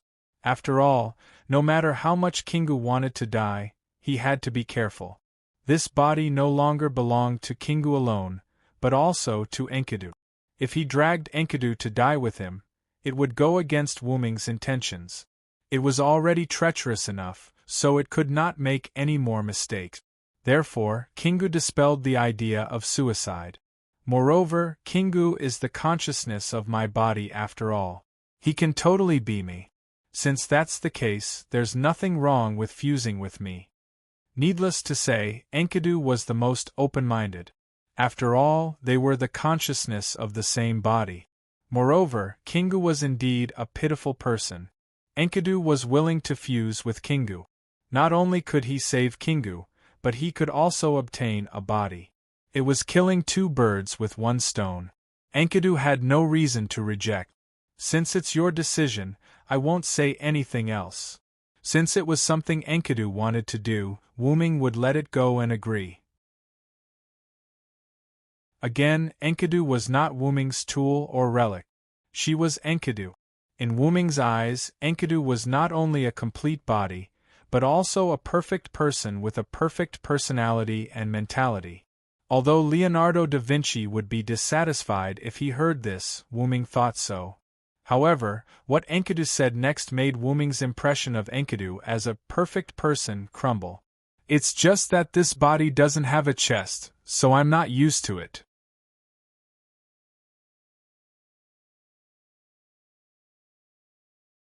Chapter 1004. After saying that, Enkidu subconsciously touched his chest. It was flat. At the same time, a hint of regret appeared on Enkidu's face. Wuming did not know what to say. Indeed, when Enkidu was by Wuming's side, he was influenced by Wuming and evolved into a girl's body. Enkidu also gradually got used to being a girl. However, Enkidu in other parallel worlds were all genderless clay figurines, including this particular Enkidu. This body had already been fixed and could not be changed. If he wanted to change it, Wuming might be able to do it if he went back to his roots. Asterisk cough cough. Asterisk little Enkidu. Wuming looked at Enkidu, not knowing whether to laugh or cry. He almost got dragged into this mess by Enkidu. Enkidu saw Wuming's embarrassed expression and smiled again. The angelic aura of a girl appeared. It's fine, Lord Hyunryong. I can get used to this body. You don't have to worry about me. However, Wuming was not worried. He just did not know what to say. However, Enkidu was giving Wuming a way out. Wuming would not refuse. However, Wuming inexplicably felt that Enki had the potential to be a black-bellied person. He looked at Enkidu again. Just as Enkidu said, he could get used to it quickly. However, it was not Enkidu who got used to the body. Instead, it was the body that got used to Enkidu's aura. Enkidu had always been by Wuming's side. He already had a hint of a girl's aura. After fusing with Enkidu, this genderless clay figurine also produced a hint of a girl's aura. Did this mean that the body was getting used to Enkidu? Perhaps Gilgamesh would be stunned if he saw Enkidu like this. Wuming could not help but think. While Wuming was imagining Gilgamesh's expression, Enkidu, who had come to Wuming's side, spoke. Lord Hyunryong, regarding Mother, I have some countermeasures. A hint of seriousness appeared on Enki's face. Upon hearing this, Wuming's eyes narrowed. Just as Enkidu had said, she definitely had a way to deal with Tiamat. After all, Kingu's consciousness also existed in this body. It was just that it had merged with Enkidu. Kingu was the one who possessed the Holy Grail and was the main culprit behind the chaos. It could be said that he was the one who understood Tiamat the most. Mother is a perfect being who was born without death. As the mother goddess of life, as long as there is life on the surface, she will not have the concept of death. Wuming nodded. He was very clear on this point. God Tiamat was killed, and her body was used to create heaven and earth. This was only in name. Perhaps the gods wanted to erase the fact that God Tiamat was still alive, so they said that. Unfortunately, no matter how much the future humans believed that Tiamat was dead and separated into heaven and earth, Tiamat was still alive and well. This was because as long as there was life on the surface, just this point alone was sufficient to prove that Tiamat was still alive. This was a fundamental problem and could not be affected by the later generations' fabrications. Moreover, Magician was able to discover the truth behind Tiamat's unkillable existence. At the very least, Wuming had obtained information about Tiamat from Chaldea's database. This was also one of the reasons why he supported Tiamat's survival. And the gods would not destroy all life on the surface just to kill Tiamat. Not to mention other things, she was still their mother. Because Tiamat could not be killed, the gods, who were helpless, chose to seal Tiamat and banish her to the void dimension. When Wuming entered the mirror world to retrieve his class card, he had to pass through the void dimension. It was a world with nothing, not even heaven and earth. There was only busy darkness. And Tiamat had been in there for who knew how many years. Perhaps tens of thousands of years, perhaps hundreds of millions of years, or perhaps... It was an age that Wuming could not understand. After all, who knew how long these gods had lived? If we want to destroy Mother, we need the help of someone who has mastered the ultimate of death. Although Enkidu's words were provocative, Wuming did not have the time to complain. Instead, Wuming's eyes lit up. Isn't this referring to the first Hassan?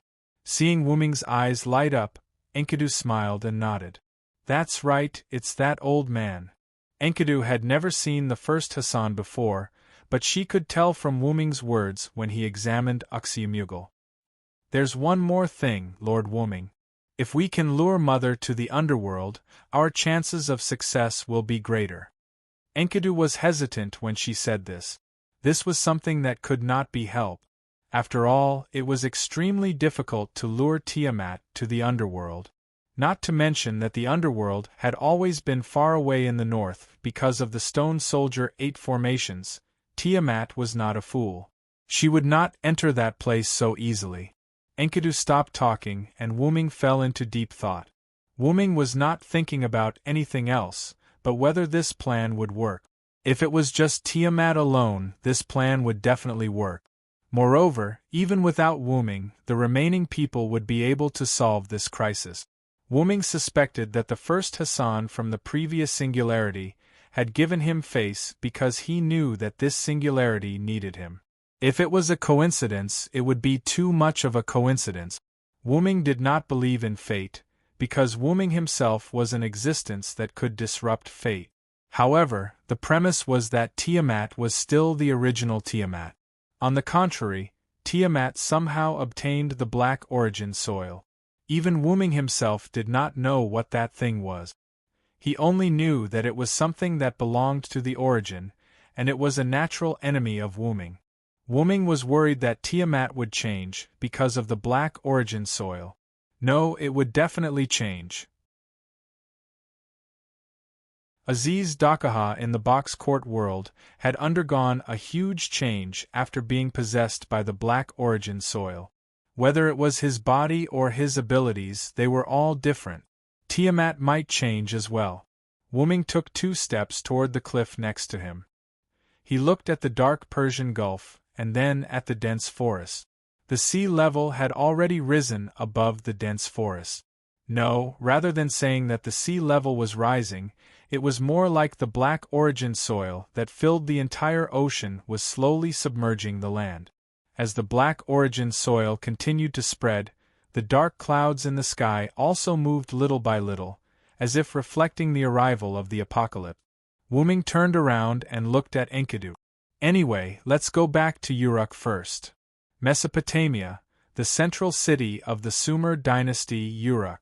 The originally lively Uruk was now quite crowded, not only because the citizens of Uruk and Erech Metropolis had come to Uruk, but also because of the people resurrected by Ereshkigal and the soldiers on the North Wall.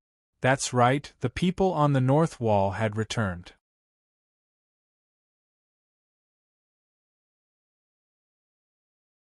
Chapter 1005.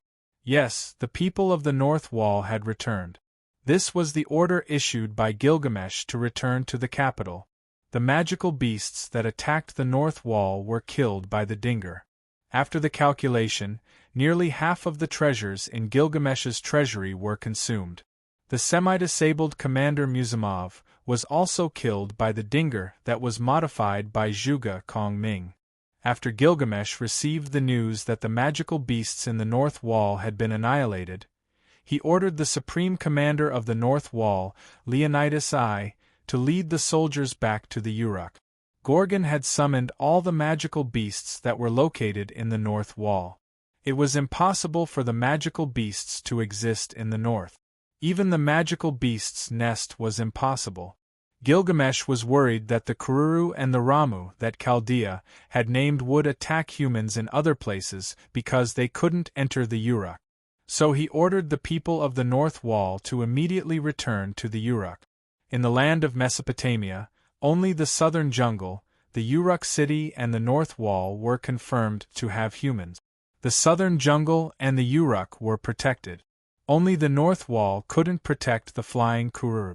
Zhuge Kongming agreed with King Gilgamesh's order after hearing the news. He immediately discussed with Leonidas I to lead the soldiers back to the Uruk. It was worth mentioning that the return route was underground. Although the acceleration ability of the underground passage couldn't support so many people, but it was a hidden underground passage. The underground passage was protected by the stone soldiers. The magical beasts couldn't detect it and couldn't enter. It was very safe. Although not all the soldiers of the North Wall had arrived in the Uruk, but most of them had entered the underground passage. It was only a matter of time. At this moment, it could be said that almost all the human cities of this era had gathered in the Uruk. However, because of this, the Uruk was completely overcrowded. Siduri, who had followed the citizens of Erech Metropolis back to the Uruk, ordered the soldiers to speed up the construction of temporary residences for everyone and every family. At the same time, she was worried about the supplies. The various utensils were still manageable, but the main problem was that there was not enough food. Currently, the periphery of the Uruk was filled with those strange magical beasts. Only the Uruk, which had been transformed into a fortress city, was safe. However, there was not much food in the city. According to Siduri's calculations, it was only enough for the entire city's citizens to eat for 3 to 4 days, and this was under the condition that they had to scrimp and save. The real time might be even shorter than this. Fortunately, the people gathered in Uruk did not complain, especially when they saw the dark clouds drifting over from the Persian Gulf.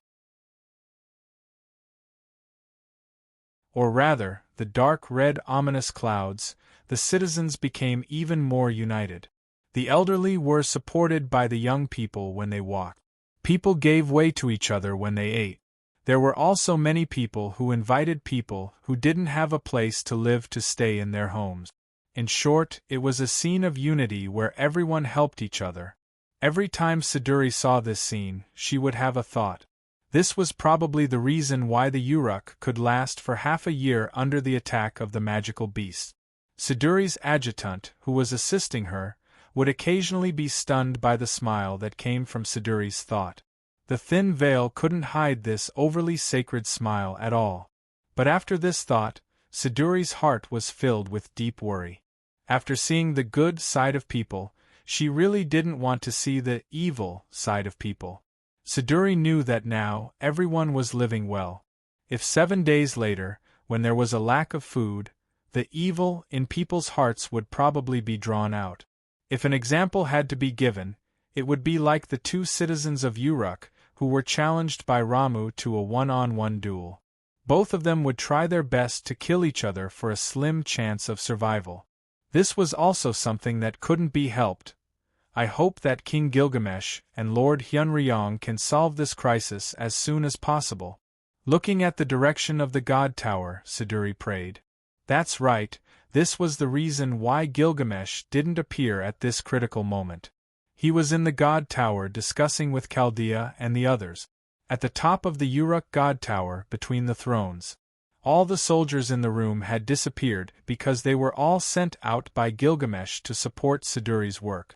Only Gilgamesh and Chaldea's group, the gods that Wuming pulled into the group, and a little girl who looked like a young version of Enkidu running around with Fufu between the thrones were left in the room. This little girl was Funbaba, who returned to Uruk with Quizzard and Ishtar. Although everyone, including Gilgamesh, was surprised, the most important thing now was to discuss Tiamat. The issue of Funbaba was put at the back. At this moment, everyone was standing in the middle of the thrones, surrounding a virtual projection. A moving living factory, magic power enough to launch interstellar travel, a huge life source stored in the body, the God's ark that humans will need hundreds of years to realize. Roman's voice was heard from the projection. This is Tiamat's true face. As his voice fell, Gudatsi and the others showed a melancholy expression. However, Gilgamesh did not buy it. You bastard! Are you on Tiamat's side? Why isn't there a strategy or two on it? Gilgamesh came to the front of the virtual projection with a slightly ferocious expression and yelled at Roman in Chaldea. Let me finish. Roman also had a rare temper. He actually stood up from his seat and retorted at Gilgamesh. It's Marduk's hand axe, right?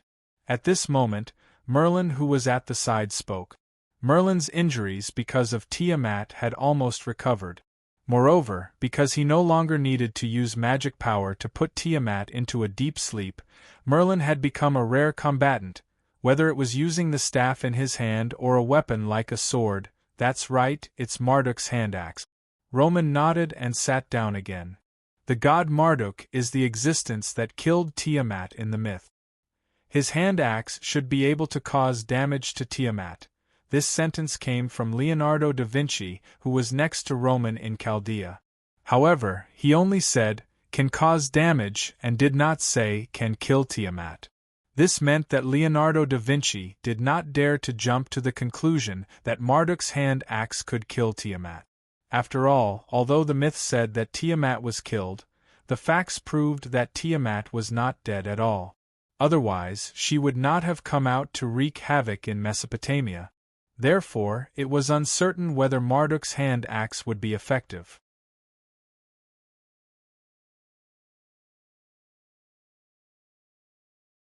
Chapter 1006. And there was an extremely important point. Because Tiamat's authority came to Erech Metropolis along with the sea level, we couldn't take Marduk's hand axe with us, Quizzard interjected. Even if we wanted to use it now, we couldn't. Quizzard interjected with a serious expression. At this moment, the rising sea level had already submerged nearly half of Mesopotamia's land. If it wasn't for the Nabistan's tooth that Gilgamesh and Zhuge Kongming developed together, the rising sea level would have already reached the Uruk. Everyone present had already discussed the rising sea level earlier. The spreading Black Sea was Tiamat's authority. There was no need to confirm this point. It was completely obvious. What should we do now? Our only hope of a weapon has sunk into the Black Sea. Gudatsi was slightly unwilling to give up. Gudatsi was told by everyone that she couldn't touch the sea level, or she would become Tiamat's person.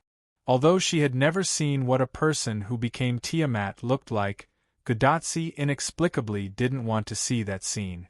At this moment, a voice that didn't belong to anyone present sounded. I can probably take it out. However, Gudatsi immediately recognized the owner of this voice. Assassin.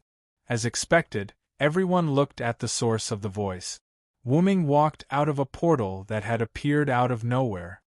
Because of some special power that I have mastered, the sea level is ineffective against me. I can take out Marduk's hand axe, but that axe probably won't have much effect on Tiamat. Before Wuming could finish, a small figure jumped into Wuming's arms and interrupted Wuming's speech. Master, the green-haired little girl called out in a childish voice, which confused Wuming. However, Wuming felt the connection between himself and the little girl in his arms, and suddenly showed an expression of disbelief. You are Funbaba? Funbaba didn't answer. She just hugged Wuming's neck and rubbed against him like a small animal that was close to humans. And this was a gesture that Funbaba liked to do to Wuming. What's going on? Wuming looked at Quizzard and Ishtar. Funbaba was with the two at that time. Even if you ask, we don't know what's going on. Quizzard and Ishtar were also depressed. How could Funbaba suddenly turn into a human? They originally thought that it was related to Wuming, but it turned out that Wuming didn't know either. Regarding this matter, Gilgamesh and Chaldea also discussed it, but because Tiamat's matter was more important, they put it aside and didn't discuss it. Therefore, they didn't know what was going on. However, someone knew. It's probably because she followed you all year round, which caused Funbaba's body to change.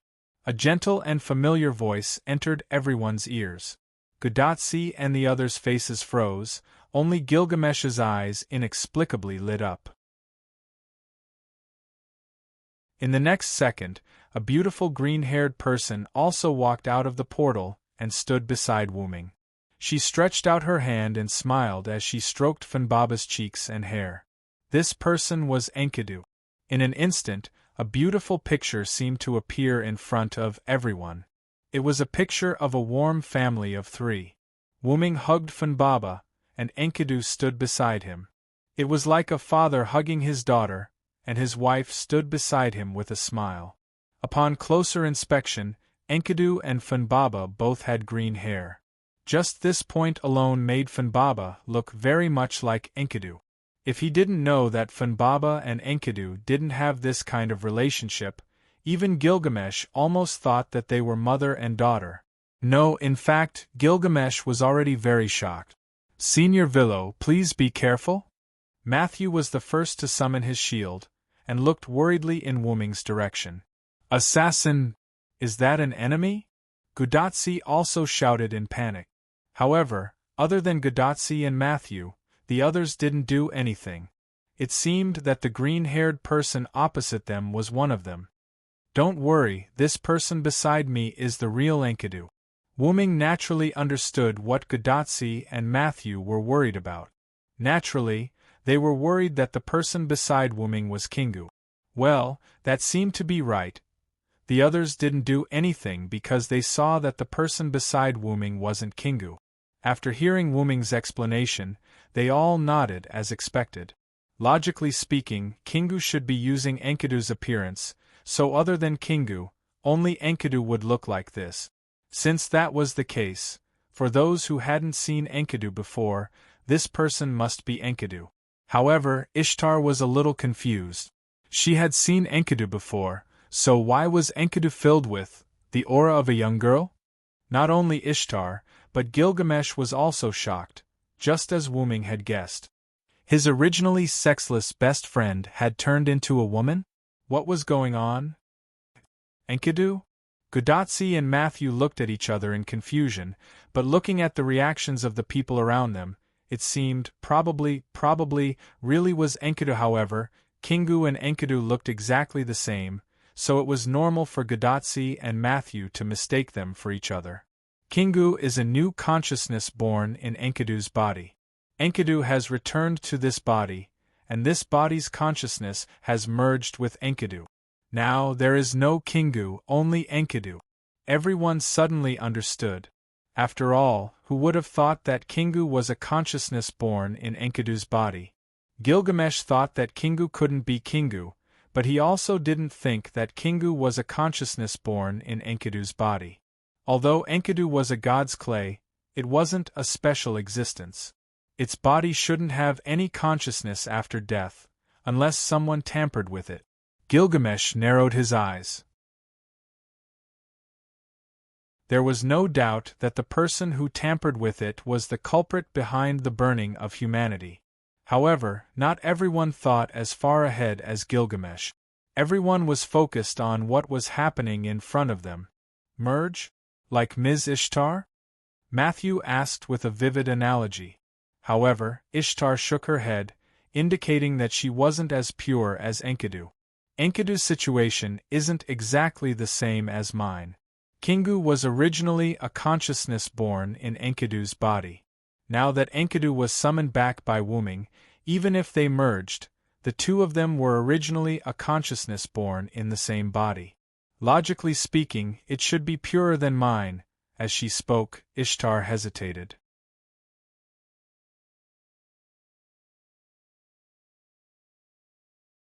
Chapter 1007. That's right, Ishtar's expression was very conflicted. The other party was indeed Enkidu. She could vaguely see a hint of disgust in Enkidu's eyes. Only Enkidu would look at her like that. Kingu would not. But logically speaking, Enkidu should not have the aura of a young girl. Could it be that there was an unexpected change due to the fusion? It was because of this that Ishtar hesitated. But this was the only conclusion she could make at the moment. Even Gilgamesh came to the same conclusion, or rather, he did not want to delve into it. This was indeed his close friend. Through unintentional eye contact, he could tell that this was not Kingu. Anyway, as long as it was Enkidu, it did not matter if it was a man or a woman. This was the magnanimity of the most ancient king. Actually, there was a small accident in the middle. Anyway, this is Enkidu without a doubt. Wuming made up an excuse. After determining Enkidu's identity, Wuming did not dwell on the issue of Funbaba turning into a human and returned to the original topic. If we use Marduk's hand axe to deal with Gorgon, it will definitely work. But if we use it to deal with Tiamat, I really don't think it will work. Wuming still had the same opinion. He could indeed retrieve Marduk's hand axe from Erech Metropolis that was submerged by the Black Sea, but it would take twice the effort for half the result. In short, Wuming was still against it. As expected, even Hyunryong said so. Chaldea's Roman let out a sigh. Since Hyunryong said so, there's a high chance that it won't work. Leonardo da Vinci added. Ishtar nodded as well. Hyunryong may be a foreign god, but in certain aspects, she does no more than I do. Ishtar's expression was slightly unnatural. However, Gilgamesh would not let go of any opportunity to reprimand Ishtar. Hey, you are the goddess of greed who is obsessed with gems. Of course, you don't know as much as a foreign god. Ishtar's body trembled. There was no doubt that he was right. There was nothing that could be done about it. Ishtar had been spoiled by all the gods.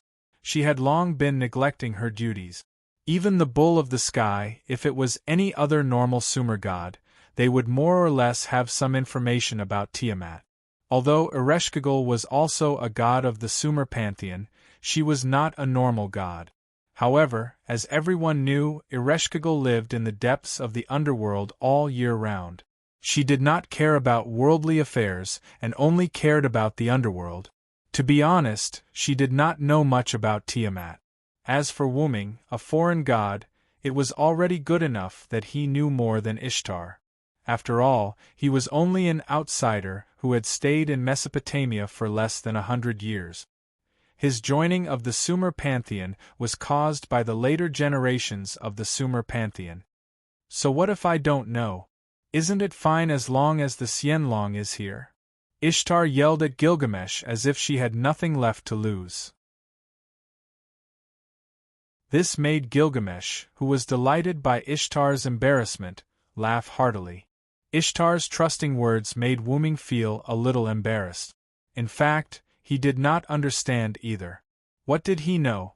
He was just a super-high hypostasis dragon who had stayed in Mesopotamia for less than 100 years.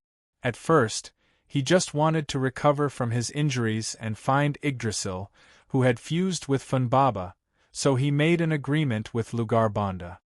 He would protect the Uruk, and the Uruk would believe in him. If it were not for the group of Sumer gods who came to Wuming to chat and sound him out, Wuming would not care about the Sumer pantheon. Maybe he did not even know who the king of the Sumer pantheon was, let alone Tiamat. The reason why Wuming said that Martyr's hand axe did not work was entirely because Tiamat had the origin of black mud. Just like Az Dakaha, the whole dragon changed after he had the origin of black mud. His abilities were all different from before. It could be said that if it were not for Wuming in the Hakata world, the upper level of the Hakata world would have perished, let alone the lower level.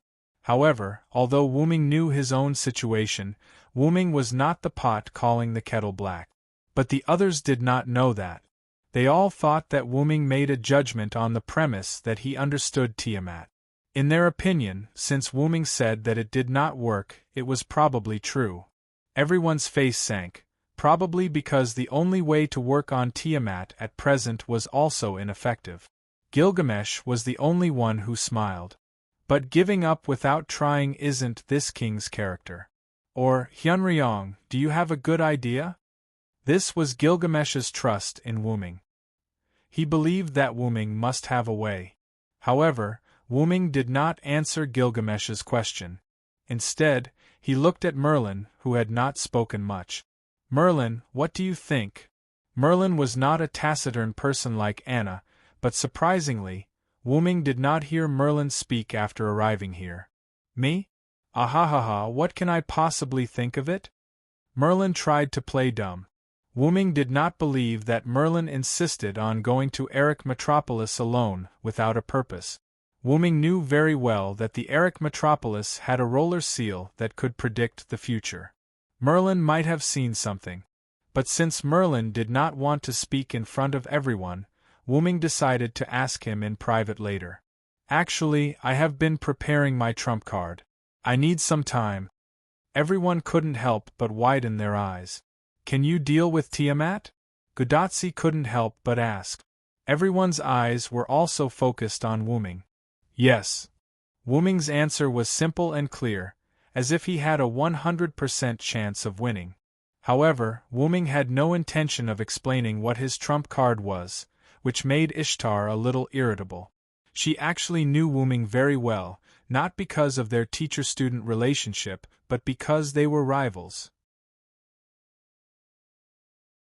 As the saying goes, the person who knows you best is not your friend, but your enemy. Ishtar used to fight with Wuming all day long and was defeated by him. Because of this, Ishtar, who studied Wuming every day, was familiar with Wuming. She knew that Wuming would not fight a battle without preparation. Since Wuming said yes, then there must be no problem. However, back to the past, no problem was no problem. Ishtar's irritable temper was one thing, but Ishtar's irritable temper was another. Because when it came to Ishtar's irritable temper, it was Wuming who kept her in suspense. "Damn it, Hyunryong, can't you be more straightforward? You're always keeping me in suspense." Ishtar crossed his arms in front of his chest and glared at Wuming while gnashing his teeth. "You really aren't cute, Ishtar. You have the same face, but Ereshkigal is cuter." Everyone was stunned. Right, there was still Ereshkigal.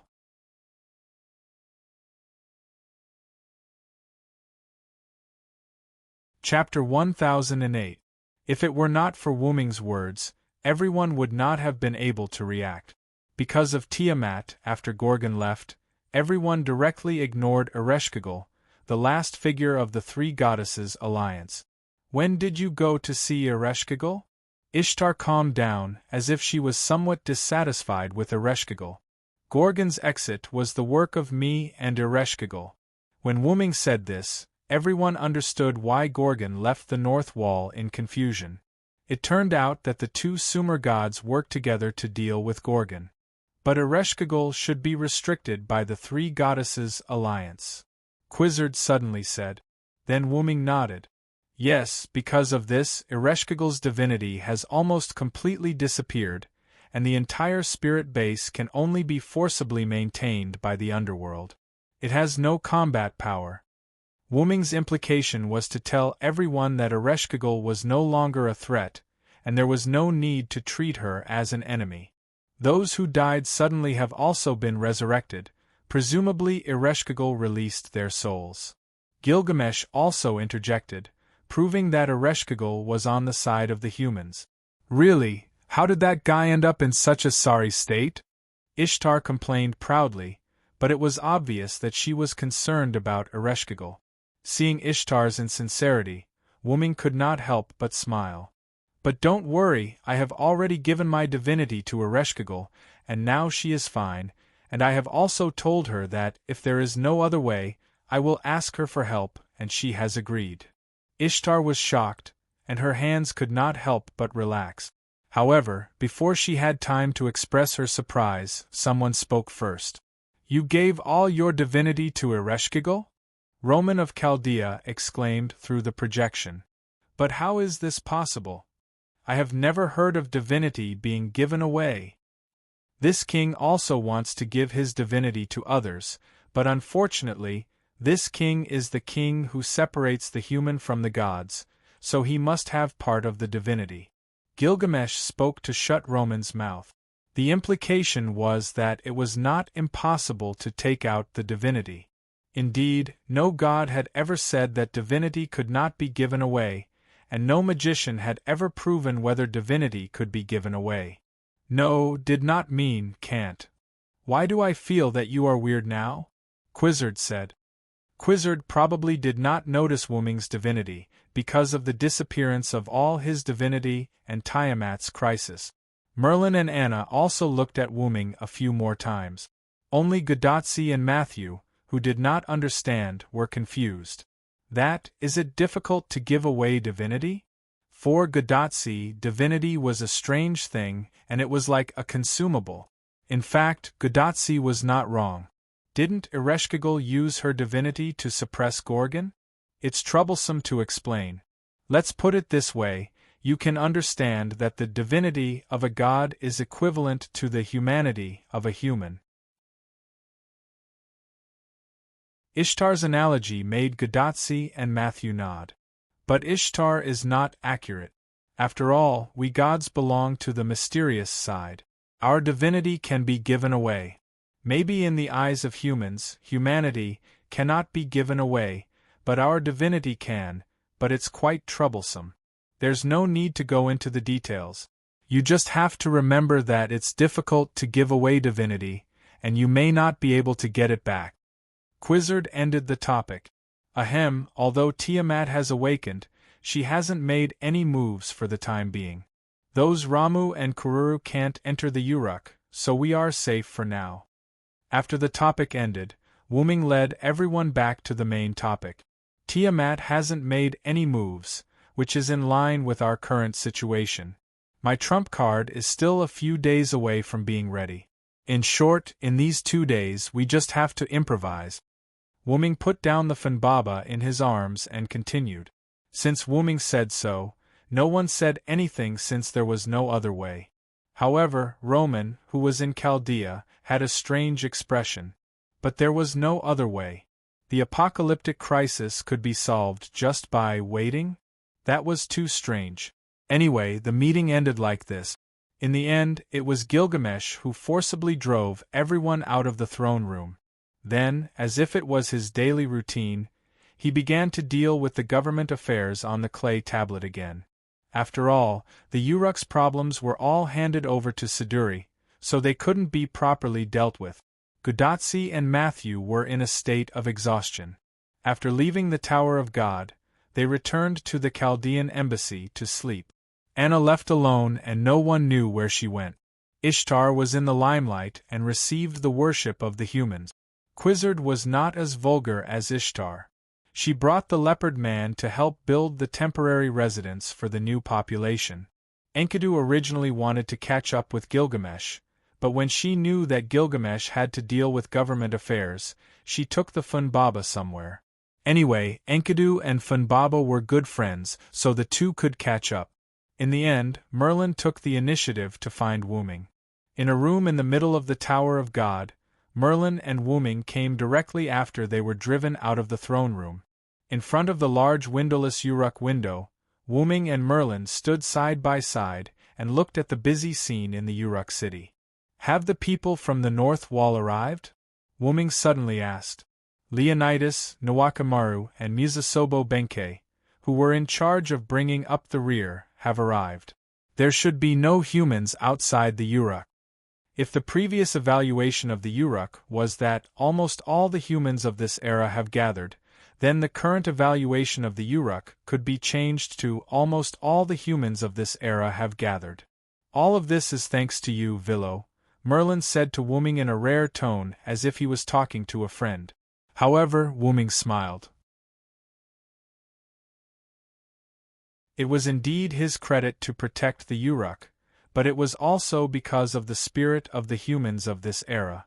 Gilgamesh had already told everyone that the world would usher in the end as early as 6 months ago. What did you see when you went to Erech Metropolis? Wooming did not talk to Merlin anymore and directly jumped to the main topic. The battle between the three-headed dragon and the creator dragon god. Merlin was not pretentious and bluntly answered Wooming's question. As expected. What was Wooming thinking? Wooming was, of course, Merlin saw the future from the roller seal of Eric Metropolis. In other words, the future changed by wooming.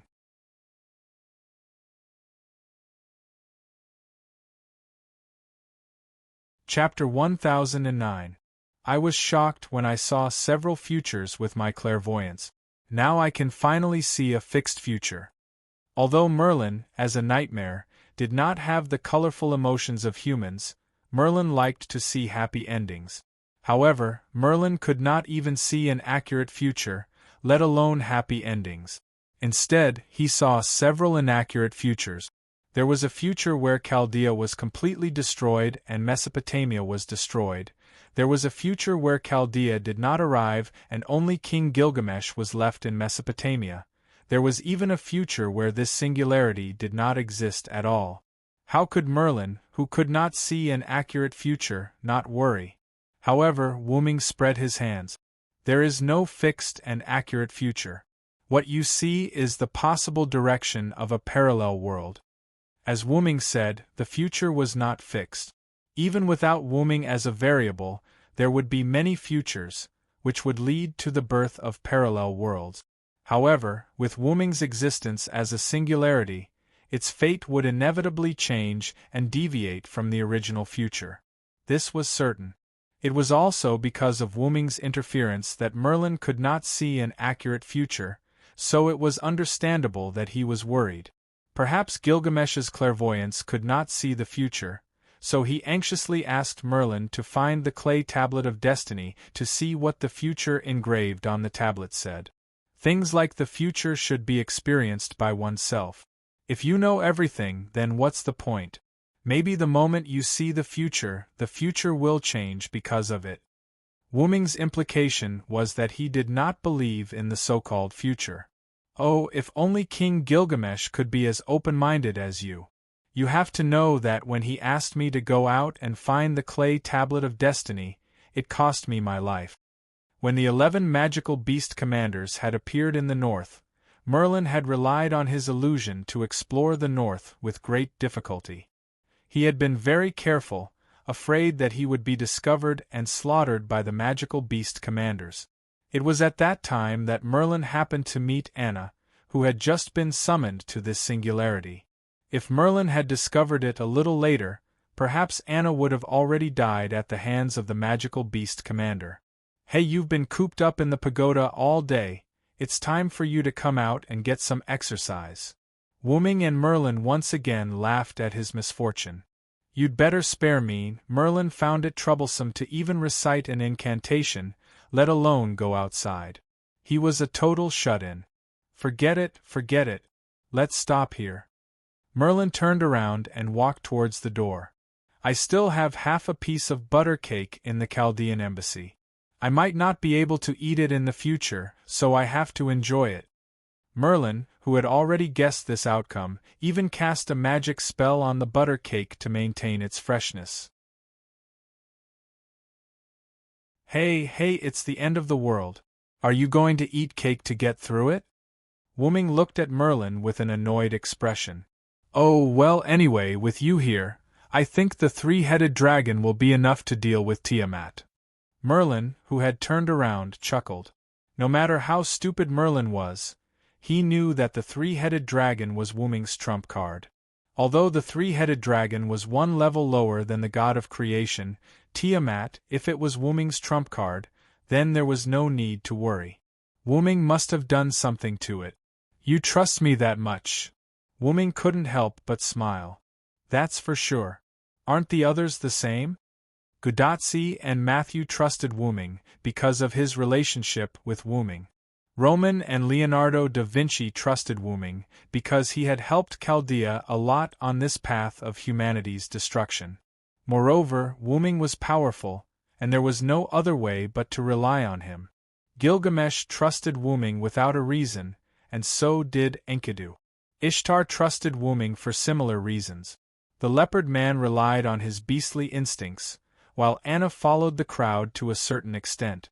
Quizzard did not completely trust him, but there was no other way. If worse came to worst, she would risk her life to attack Tiamat. Although she was a South American goddess, Quizzard was actually a goddess who came to South America from another planet.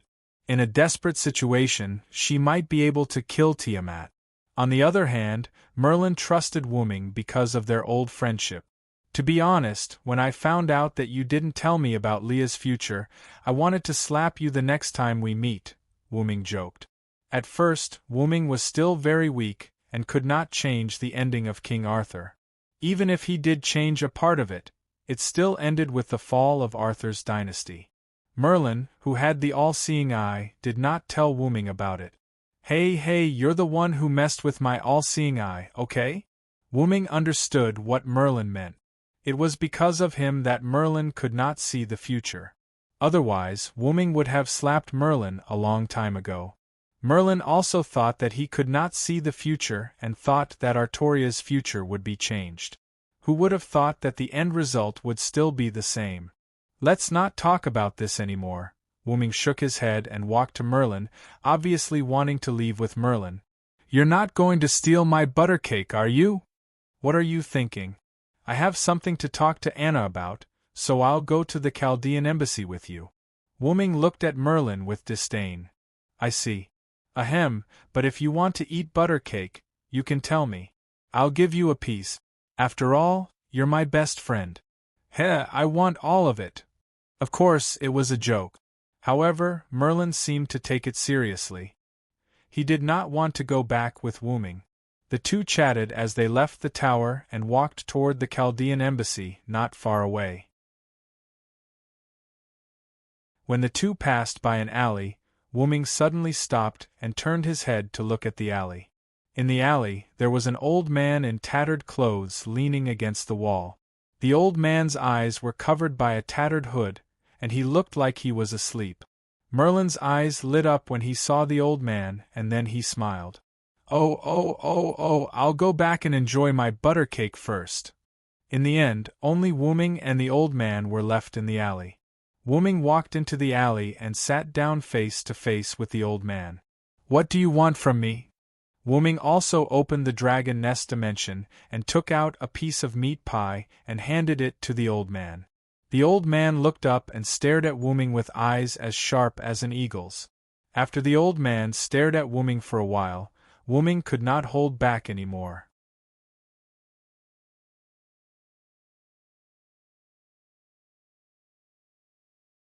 Chapter 10:10. Seeing an old man like you, anyone would give you some food. And I'm not giving you alms, I'm here to exchange information with you. Interesting. The old man responded to Wooming with a deep voice. His voice was full of vigor, just like his eyes. He didn't look like a weak old man at all. Then I'll accept it, the old man said as he reached out and took the pie in Wooming's hand. By the way, this is beef filling. You're lucky. Wooming smiled mischievously. However, the old man didn't hesitate because of Wooming's words and calmly accepted Wooming's pie. Seeing that his prank didn't work, Wooming smacked his lips and began to talk business. You went to find Tiamat? There was no doubt that this old man was the first Hassan. In Wooming's view, the first Hassan only came to him for one thing, and that was Tiamat. The primordial mother is different from before, I can't get close. Wooming wasn't surprised by the first Hassan's words. After Wooming learned that Tiamat had the black soil, he didn't expect others to attack Tiamat. Sure enough, even the first Hassan couldn't get close to Tiamat. It was very likely that Tiamat's assimilation power was too strong. Forget it, you don't owe me a favor anyway. The first Hassan owed Gadotsi a favor, and the one who needed help was Gadotsi. It had nothing to do with Wooming. Even if it had something to do with Wooming, Wooming wouldn't care. You protect Tachika in the dark, I'll do the rest. That's my destiny. The first Hassan nodded. After this short exchange, Wooming left the alley. The first Hassan came to tell Wooming about Tiamat's unexpected situation. There wasn't much to say at the moment, so Wooming left. However, Wooming realized a problem from this. Tiamat was not weaker than Gydia. Even if she wasn't stronger, she was at least on par with Gydia. Wooming now already knew the identity of Gydia. It was the #1 beast of human evil, Beast Eye. Although Wuming had never seen Tiamat, according to the level of the god of creation, she shouldn't be lower than Gydia. Wuming already suspected. Wuming. I have to be a little more serious. After Wuming said that, Collis on his head understood what Wuming meant. The trump card, that was almost completed, was accelerated by Collis, who was in the route. By tomorrow, Wuming's trump card would be completed. After leaving the alley, Wuming walked back to the Chaldean embassy. The reason he came to this street was to find Anna to deal with some matters. Meeting the first Hassan was a surprise. The Chaldean embassy was not far from the alley where Wuming met the first Hassan. After Wuming walked out of the alley, it didn't take long for him to reach the Chaldean embassy. However, just as he walked to the entrance of the Chaldean embassy, Wuming heard Merlin scream. "Ah, Kezapalug, it's my fault, don't kick me anymore." Suddenly, the scene of Fufu kicking Merlin's face appeared in Wuming's mind. Or perhaps, Merlin had already been kicked down, and Fufu continued to kick his face even more fiercely. Wuming lifted the curtain at the entrance and walked straight in. Sure enough, Merlin was lying on the ground, and Fufu was lying on Merlin's face, constantly poking Merlin's cheeks with his palms. There were several handprints of Fufu on Merlin's face. After seeing Wuming's arrival, Fufu immediately gave up on teaching Merlin a lesson. Like an agile little animal, he directly ran up the stairs and left Wuming's sight. Sure enough, Fufu was still afraid of Wuming as always. "What's wrong with you? You went to that little guy again?" Wuming, who walked to Merlin's side, pulled Merlin up. Merlin smiled awkwardly. "Ahahaha, my butter cake is gone," and Kezapalug happened to have traces of butter cake on his mouth. Next, Merlin didn't need to Wuming to know that Merlin must have thought that his treasured butter cake was eaten by Fufu, so he went to reason with Fufu, or maybe even wanted to teach Fufu a lesson. As a result, Merlin was taught a lesson by Fufu. "That's good, don't eat it. What's Tiamat's rank?" Merlin definitely knew this question. Wuming's sudden question made Merlin stunned for a few seconds. The question of a beast was obviously at the level of the apocalypse. How could Wuming be as relaxed as asking about food and water? But Merlin still answered truthfully. "The second beast, Beast 2. Wuming nodded, thinking that Tiamat was also called a beast. "By the way, where are Tachika and the others?" Merlin pointed upstairs. "Tachika and Matthew fell asleep after coming back. Probably because you are here, their tense nerves are rarely relaxed. In addition, I also cast a slight sleep illusion on them. They are now in a state of rest where they won't be easily disturbed by external sounds. Indeed, according to the character of Gadotsi and Matthew, if Wuming wasn't there, the two of them would probably not be able to sleep because of Tiamat. At most, they could only take a nap for a while." Sure enough, the task of saving the world is still too heavy for two little girls. Yes, in Wuming's eyes, Gadotsi and Matthew were just two little girls. Excluding all external factors, Wuming also wanted to help them because of this. It's still a matter of mentality. You see, the people in the city look like they are having a party. Merlin walked to the window and looked at the people coming and going on the street outside. There was no fear on everyone's face. Instead, it was like an ordinary day. There were even many smiling faces. They can still smile in the 6 months of the demonic beast invasion. It really proves that their mentality is much better than Tachika and Matthew, but that's just a matter of time. Gadotsi and Mashu were modern people, but these people were from the gods' generation. In Wuming's view, the people under the rule of Gilgamesh wouldn't be melancholy because of the doomsday that had yet to come. If they were melancholy because of this, it would be a waste of the time before the doomsday. Yes, humans have been trying to enjoy every day. It's really great. Merlin looked at all this with a smile and seemed to enjoy it quite a bit. Wuming felt that Merlin was more and more strange. Even if it was a half-dream demon, it was still a half-dream demon. And for a half-dream demon, Nightmares were delicious. How could people who smiled have nightmares? And Merlin liked to see human happy endings. How could this not be strange? However, it was precisely because of this that Merlin could become friends with Wooming. "I'm back." At this moment, a greeting voice suddenly came from the door. Wooming turned his head and looked. "Anna?"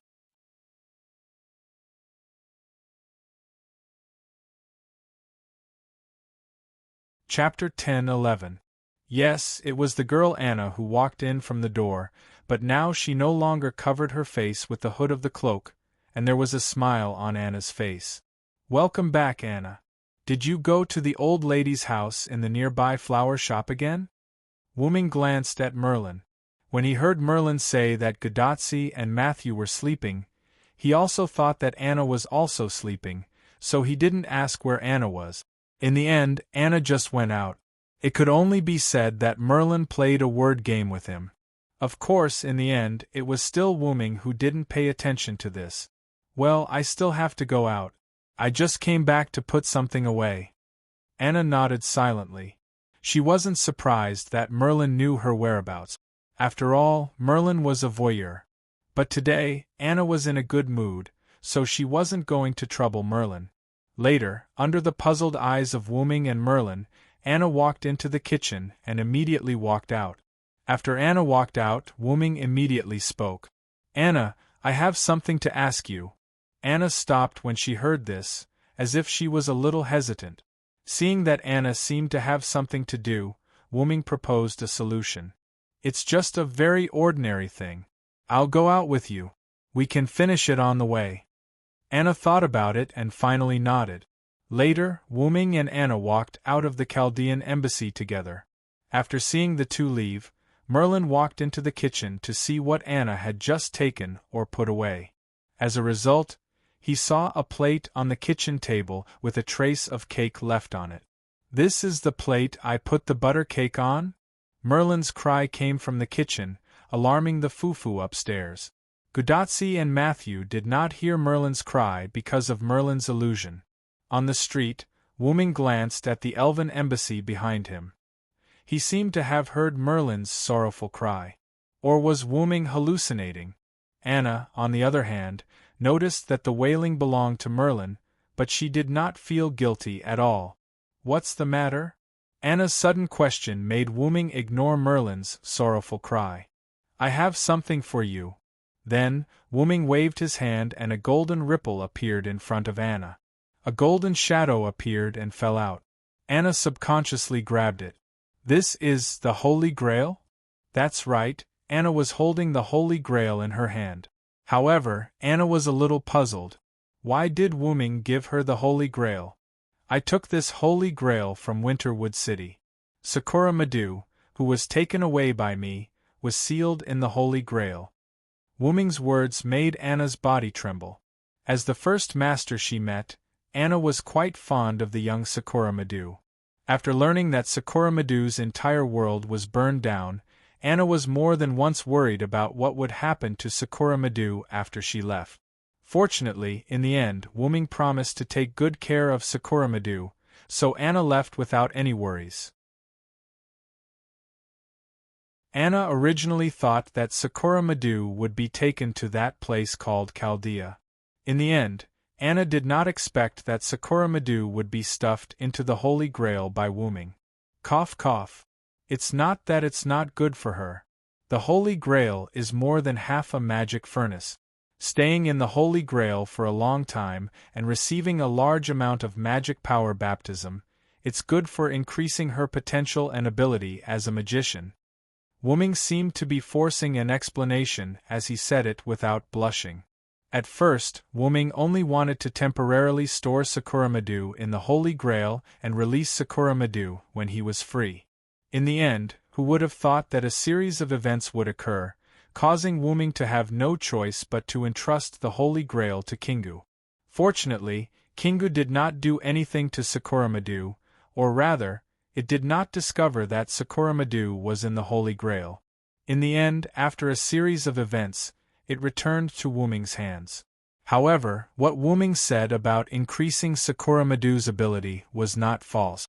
When Sakura Madu came out of the Holy Grail, her magic circuit and the quality of her magic power would be greatly improved. Wuming came to find Anna to exchange Sakura Madu with Anna. At the very least, Sakura Madu and Anna had to meet. When to release Sakura Madu from the Holy Grail was also up to Anna to decide.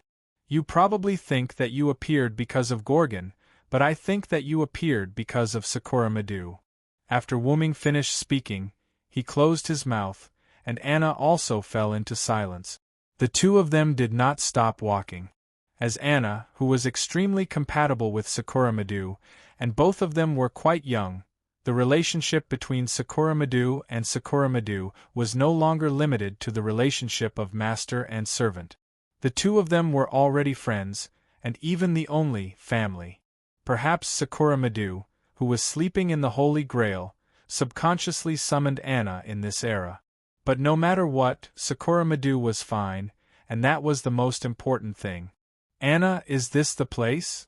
Wuming's words pulled Anna back from her thoughts. Anna looked up and saw that she had already arrived in front of a shop with all kinds of flowers. Yes, it's here. Anna nodded. Wuming squatted down and touched Anna's little head. I also know about her situation. After the human nature fever is over, I will properly deal with her problem, but for now you should keep the Holy Grail and her safe. Then, Wuming stood up, turned around, and left. While Anna continued to be in a daze, an old woman walked out of the flower shop with some trembling. Anna, you're back. Hearing the old woman's voice, Anna instantly hid the Holy Grail under her cloak. Yes, Grandma, I'm back. Did the plate with the butter cake properly return to its original position? Oh, sure enough, the butter cake brought by Anna is more delicious than the one I made. This old woman also rarely enjoyed it. The old woman seemed to be reminiscing, her squinted eyes slightly opened. Anna knew that this old woman was too old to taste anything, but at this moment the old woman was really reminiscing, which meant that she tasted the flavor of the butter cake. Anna didn't notice this before. Obviously, someone did something to the butter cake. Merlin, Anna thought to herself. Yes, I put it back in the kitchen. Grandma, I still think that the butter cake you made is delicious, but next time I will bring you such delicious butter cake again. No need, Anna, this old woman isn't used to such good food. You can keep it for yourself in the future. You are the most beautiful girl I have ever seen, don't wrong yourself. After all, even if this old woman can safely survive the apocalypse, she doesn't have much time left. Also, if you like the butter cake I made, I will make it for you every time you come. No need, Grandma, you need more rest, I will continue to help you take care of the flowers. Anna continued to chat with the old woman while busying herself in the old woman's shop. The old woman took out a garland when Anna wasn't paying attention. Wuming didn't continue to watch, but turned around and left. After all, Wuming also guessed what would happen next. Not far away, in the Chaldean embassy, Merlin washed the plate that Anna returned before and put it aside. Then he stroked the head of Fufu who came beside him without him knowing. So it was Anna who fed you a little before taking away the cake, Cassipalug.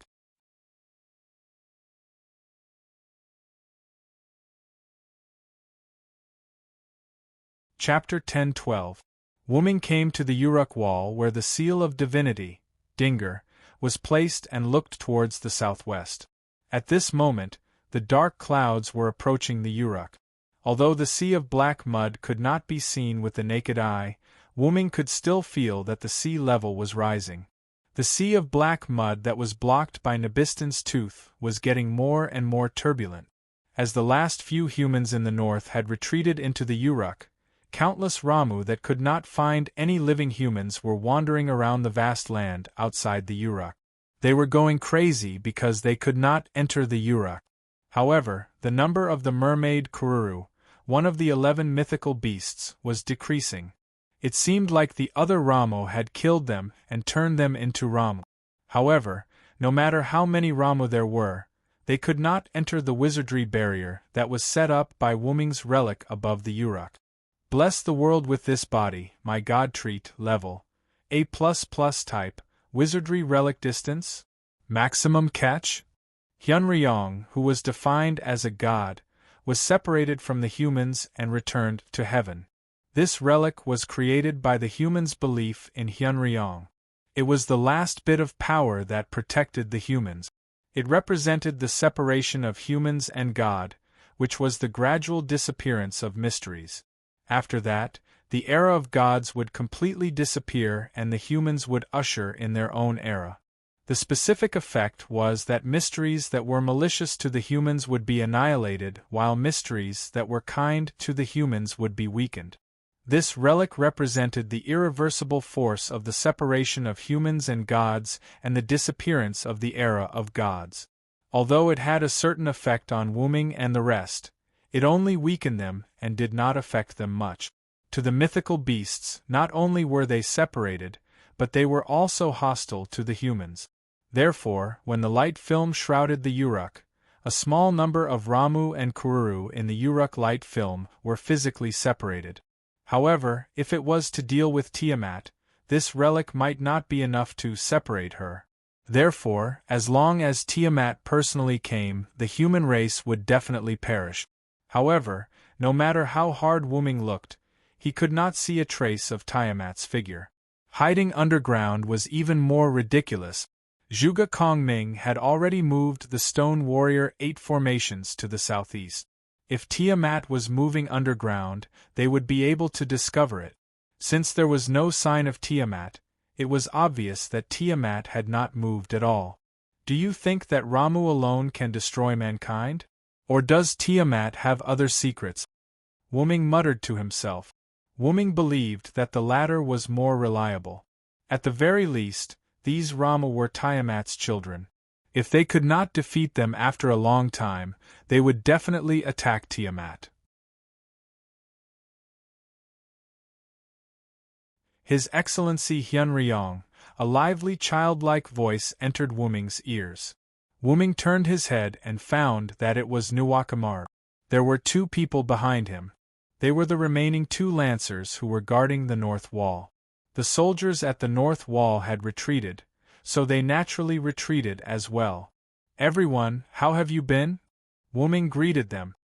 His Excellency Hyunryong is thinking about Tiamat's matter?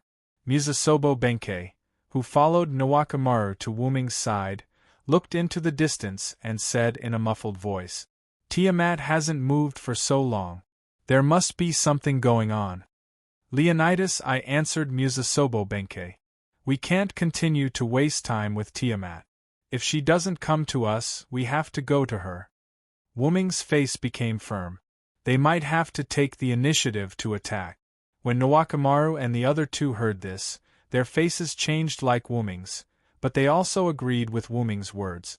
They had no way to waste time with Tiamat. Several servants belonging to the Uruk were cut off from Gilgamesh's magic supply. They had to rely on food to survive. In addition, all the existing humans in this era were gathered in the Uruk. The food could not last for more than a few days. When the time came, there was no need for Ramu and Tiamat, the humans would starve to death. Your Excellency, do you mean that Tiamat is deliberately wasting time with us? However, Wuming shook his head and denied Musasobo Benkei's words. She doesn't need to do this. I suspect that Tiamat is restricted by something and can't move for a while.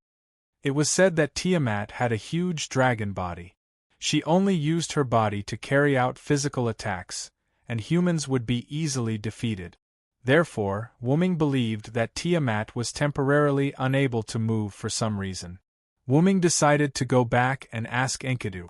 She should know about Tiamat. Looking at the gradually darkening sky, Wuming shook his head. Let's wait until tomorrow to let everyone have a good rest tonight. Let's have a good rest tonight. If there's anything, we can discuss it tomorrow.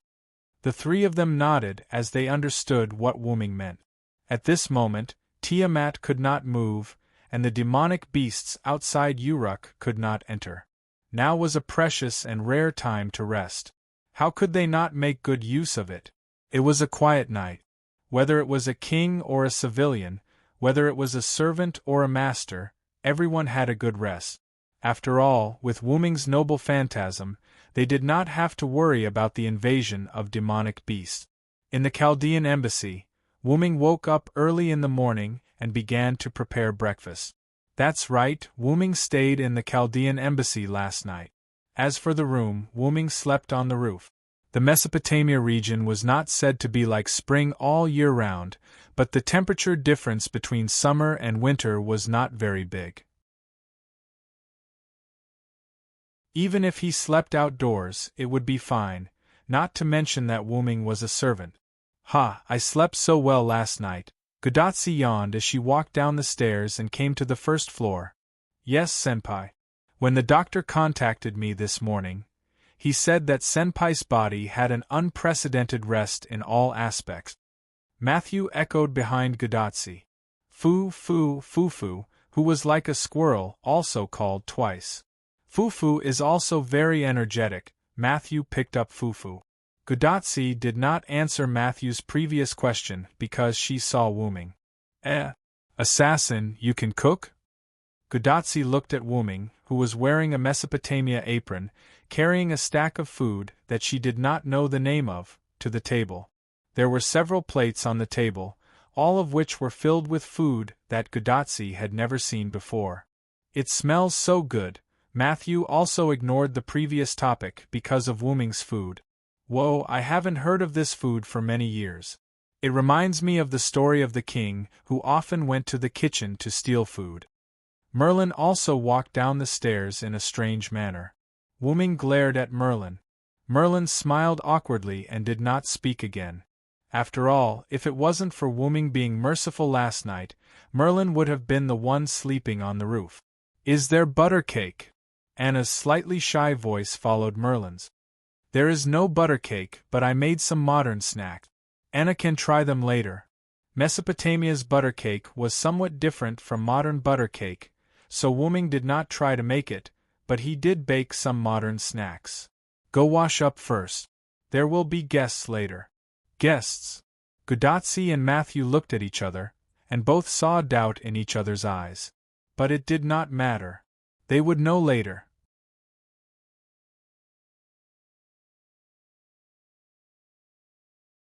Chapter 10-13. Everyone came to the table after washing up and sat down. They found that there were more and more dishes on the table, and it didn't seem like the 5 of them could finish it all. Villo-senpai? How many guests are there? Matthew wiped the cold sweat on his forehead and smiled awkwardly. Don't worry, they're here. Wuming pointed to the door, and 3 figures appeared at the door. Miss Nuwakamaru? Mr. Chin? Mr. Leonidas? Matthew was surprised. Mr. Fujimaru, Mr. Matthew, long time no see. Nuwakamaru greeted them calmly, but she didn't have much contact with Chaldea, so she didn't say much. Musasobo Benkei and Leonidas I were the same. The 3 of them were either at the northern wall or at the temporary stronghold built in the northwest, while Fujimaru and the others were either in the Uruk or the dense forest in the south. Although they were familiar with each other, they were only familiar with each other. In terms of familiarity, Wuming was much more familiar to Nuwakamaru than Gudatsi and the others. Nuwakamaru and the others sat down calmly, but the inexplicably lengthened table and the dishes on the table still couldn't be finished by 3 more people. At this time, a lively voice came from the door. Yo, big sister, I'm here. Quizzard dragged the weak leopard man into the Chaldean embassy. She found a seat and sat down, and instantly threw the leopard man to the seat next to her. Miss Quizzard is here too? Matthew was surprised again. Gudatsi was quite interested in the leopard man's current state, but she could probably guess that he was beaten up by Quizzard because he provoked Quizzard. I was invited by Hyunryong for breakfast. Quizzard smiled sweetly at Gudatsi. So, Nuwakamaru and the others are the same? Gudatsi guessed. Yes, Mr. Fujimaru, we're not the only ones invited. As if agreeing with Nuwakamaru's words, another person, or rather a golden king, came in from the entrance of the Chaldean embassy. Ha ha ha ha, this king's arrival, the entire Chaldean embassy, seems to be a lot brighter. The newcomer was naturally Gilgamesh. King Gilgamesh? This time, Gudatsi and Matthew were shocked. They really didn't expect Gilgamesh to be among the guests. What's the point of being so arrogant? Even if it's brighter, it's all because of this goddess. Ishtar, who came in later, crossed her arms and looked at Gilgamesh with disdain. Oh, the goddess of greed even wants to take this king's glory for herself. Gilgamesh mocked mercilessly. You shiny golden guy? I hope you die of overwork? However, before Gilgamesh and Ishtar could quarrel, Siduri's figure came in. Okay, king and goddess, today you were invited by Hyunryong Sama to enjoy breakfast. You can't be so rude.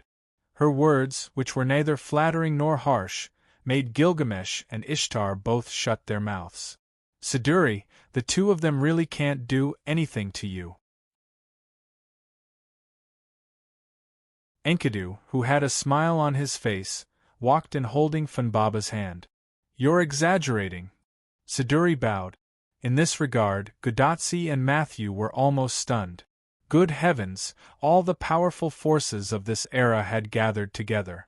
However, only Wuming knew that Ereshkigal was still missing, but that couldn't be helped. After all, she couldn't leave the underworld. Okay, everyone, hurry up and take a seat. This is my cooking that I haven't made for a long time. Hurry up and try it. Hearing this, Gilgamesh and the others also sat down. Seeing so many powerful gods and kings sitting next to them, Gudatsi and Matthew were a little uncomfortable. The two were still thinking about whether to change seat.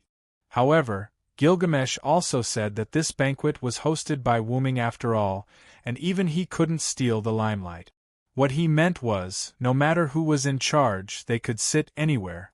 Everyone began to enjoy the food. At this moment, it was as if they really obeyed Gilgamesh's order. Everyone, including Gudatsi, was no longer restrained and completely let go of their limbs. Leonidas I and Mizusobo Benkei competed in drinking. Quizzard, as the big sister, played with Gudatsi. Matthew and Anna discussed which snacks Wuming made were delicious. Gilgamesh and Ishtar were once again at each other's throats, and Siduri was the lubricant between them. Enkidu looked at this scene and smiled helplessly, then looked at Wuming, who was chatting with Nawakamaru.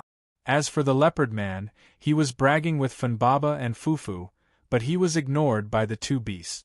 Now it didn't seem like they were facing the coming doomsday at all, but more like an ordinary party. Roman, who was in Chaldea and watching this scene through Gudatsi's bracelet, sighed. I really don't know whether to be happy or sad. By the way, Roman showed a tangled expression. Roman was happy to see everyone in a good mood, but their good mood made Roman a little worried. After all, there was still the threat of Tiamat. However, Leonardo da Vinci didn't care so much. Instead, he smiled. This is a bit like a different version of The Last Supper. The Last Supper that Leonardo da Vinci made before his death seemed to be comfortable, but it was actually a crisis. Now, the banquet in the Chaldean embassy was just like that. You're so careless. Roman rolled his eyes at Leonardo da Vinci. This was probably the benefit of being a servant.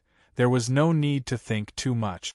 But, no matter how you look at it, it's breakfast. Looking at the harmonious table in the monitor, Roman gave up complaining about Leonardo da Vinci, and he gradually immersed himself in this warm scene. After all, it's good to do this occasionally, isn't it? I'm hungry. I'm going to get a cup of coffee. Roman got up and left the monitor. However, Leonardo da Vinci sat in Roman's position and waved at Roman like a rich man. By the way, help me get a cup. The cup is next to the coffee machine. Thank you. Yes, understood. The meal was very fast, and the delicious food that everyone enjoyed in Chaldean embassy was quickly wiped out. After that, everyone went to the highest floor of the tower, Gilgamesh's office between the throne. Gilgamesh, who was sitting on the high throne, glanced at the people standing neatly in front of him and immediately spoke. So, Tiamat's counterattack strategy meeting, let's start now. Gilgamesh's imposing words entered everyone's ears, and most people's faces became extremely serious. The reason why it was most people was because there were a small number of people who didn't become serious, but showed a surprised expression. Hey! Wait a minute, counterattack?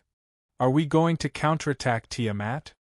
You're tuning in to the Phoenix Knights YouTube channel. Don't forget to subscribe and join us on this journey to catch the most captivating stories.